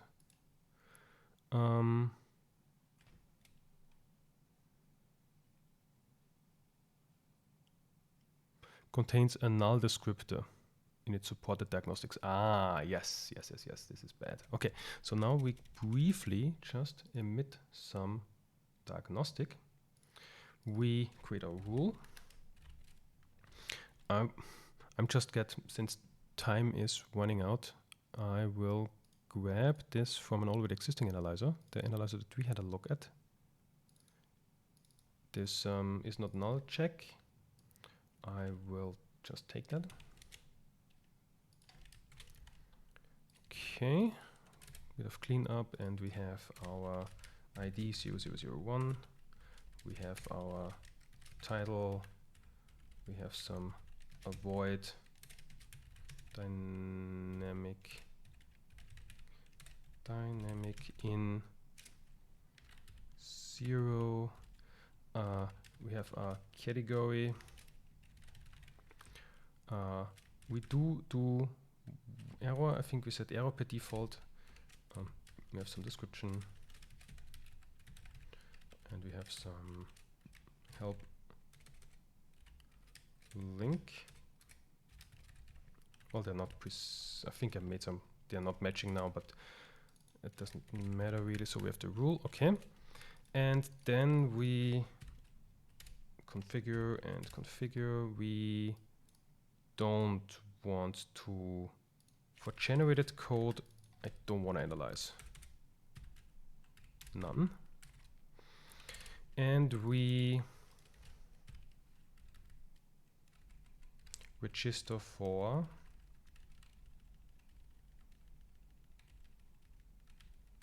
symbol actions. That looks promising because we have symbol kinds. And we go for parameters.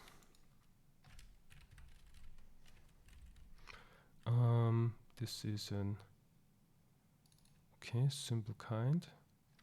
We pass in an action, okay. So we have our public static void private static void. I call it execute. Perhaps execute analyze maybe. Pass in the context and we say symbol kind dot parameter. So we get parameters in here, which is the symbol. Oh.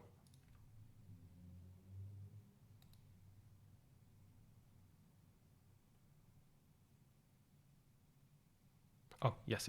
I need to pass in the analyze, of course. Okay, and let's see if we can go in here.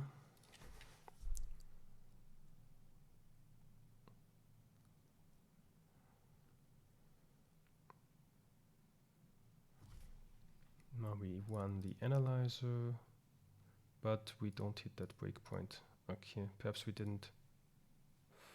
Oh, do we still have another diagnostic? No, 0 diagnostics. Why is this not run? Perhaps we have no parameter. Okay, I will try one thing to get all diagnostics.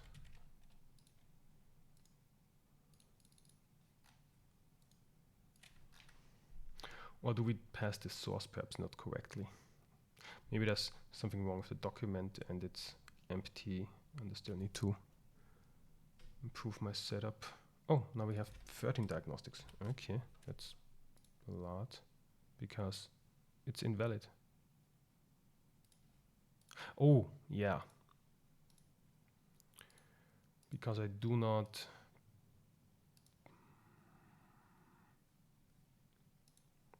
the source that we get in here is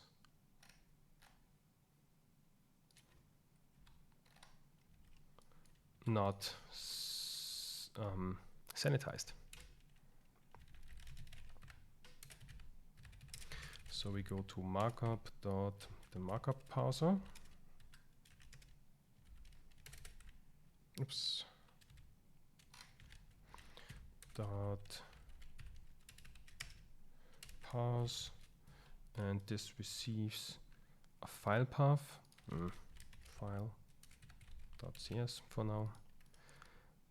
The markup, which is context.source, and has locations as an output. But let's discard them for now. We need to do this later. Record locations. So we pass in the sanitized string. Because we pass in the markup, and the markup contains invalid C# syntax that we need to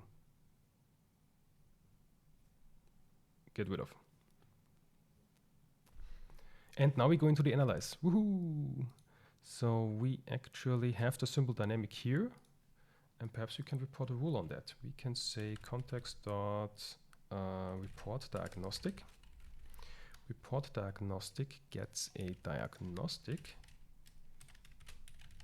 We can create the diagnostic by passing in the rule and also a location. So context dot symbol has locations. Let's grab the first. And we could also pass message args, which should be the method. Okay, but not sure if we can get from this symbol. Let's take care of this later. Oh, that's the name of the symbol, but do we know where it is contained in? Let's see. Let's report the diagnostic.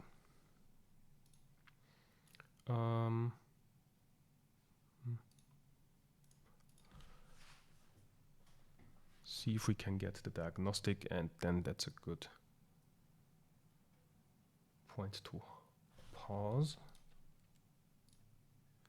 We get 9 diagnostics. That's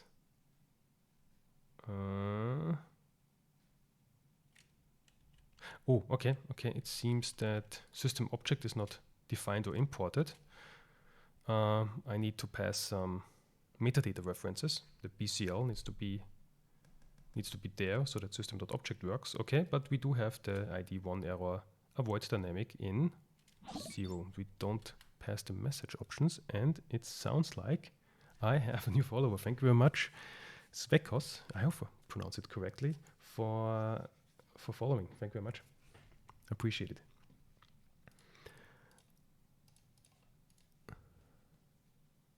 And now my debugger froze, it seems. Oh, there we go.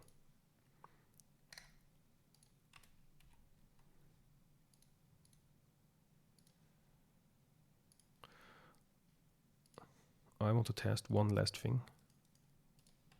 See if we get the name of the method where the parameter is in. From the symbol. I'm not sure. Let's see if the symbol has a containing type. Okay, so we know this is actually a parameter symbol, but not sure if we can cast it to parameter symbol.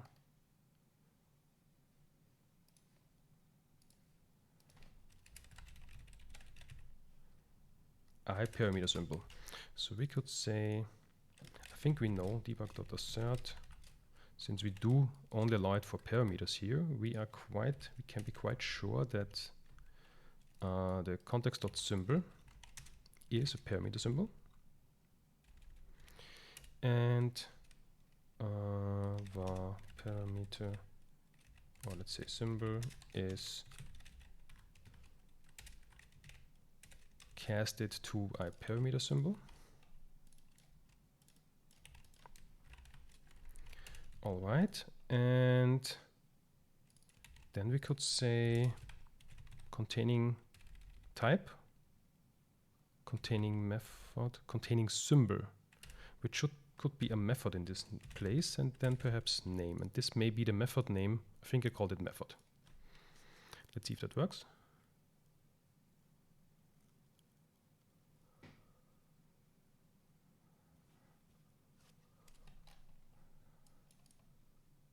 It does. There we have the method. That's cool. And when we report a diagnostic, now the message of this diagnostic should also, now we don't have the non-interpolated 0 parameter, but the name of the method. Okay, so the next to do is then to fix to actually in the compilation factory, we need to add the BCL. Add BCL metadata references, and optionally custom meta data references as an input from input context.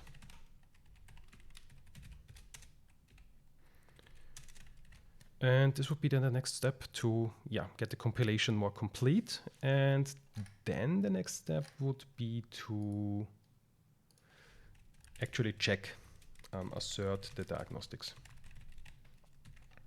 So the context may yield some information about the diagnostics we expect, so we can actually assert them in the inspection phase. But the basic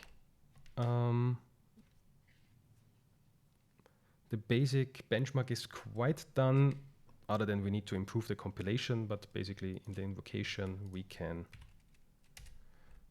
I guess we don't need to await here, we just return it. We can, then we don't have configure with false. Basically run the benchmark analyzer, that's great, we just need to make it more configurable through the input, because currently it's just a bare compilation with one document and no metadata references, no options. It's quite plain. Cool. And I guess this is a great point to stop for today and then continue next week. So let's see if we indeed start to implement the benchmarking for analyzers and finish today's session. So next session will be, because I will then in the next couple of days also deploy the now complete, because we also, what we did in the beginning, implemented an example for the iSource generator, then add minimal documentation for now, and then publish this package. Next session, I would actually like to use then these packages in the template that we built in like 10 episodes ago. And after we did that, I believe this will take perhaps, to have an example, hour perhaps. And then we have the second half of the next session for continuing where we left off now, implementing the analyzer benchmark type. It will be in 1 week minus 2.5 hours. And with that, I want to thank you very much for staying a while and listening. Really appreciate you tuned in. And so we built this benchmarking somewhat together, a little bit interactive. I really appreciate the chat messages. And may Roslyn be with you. Goodbye.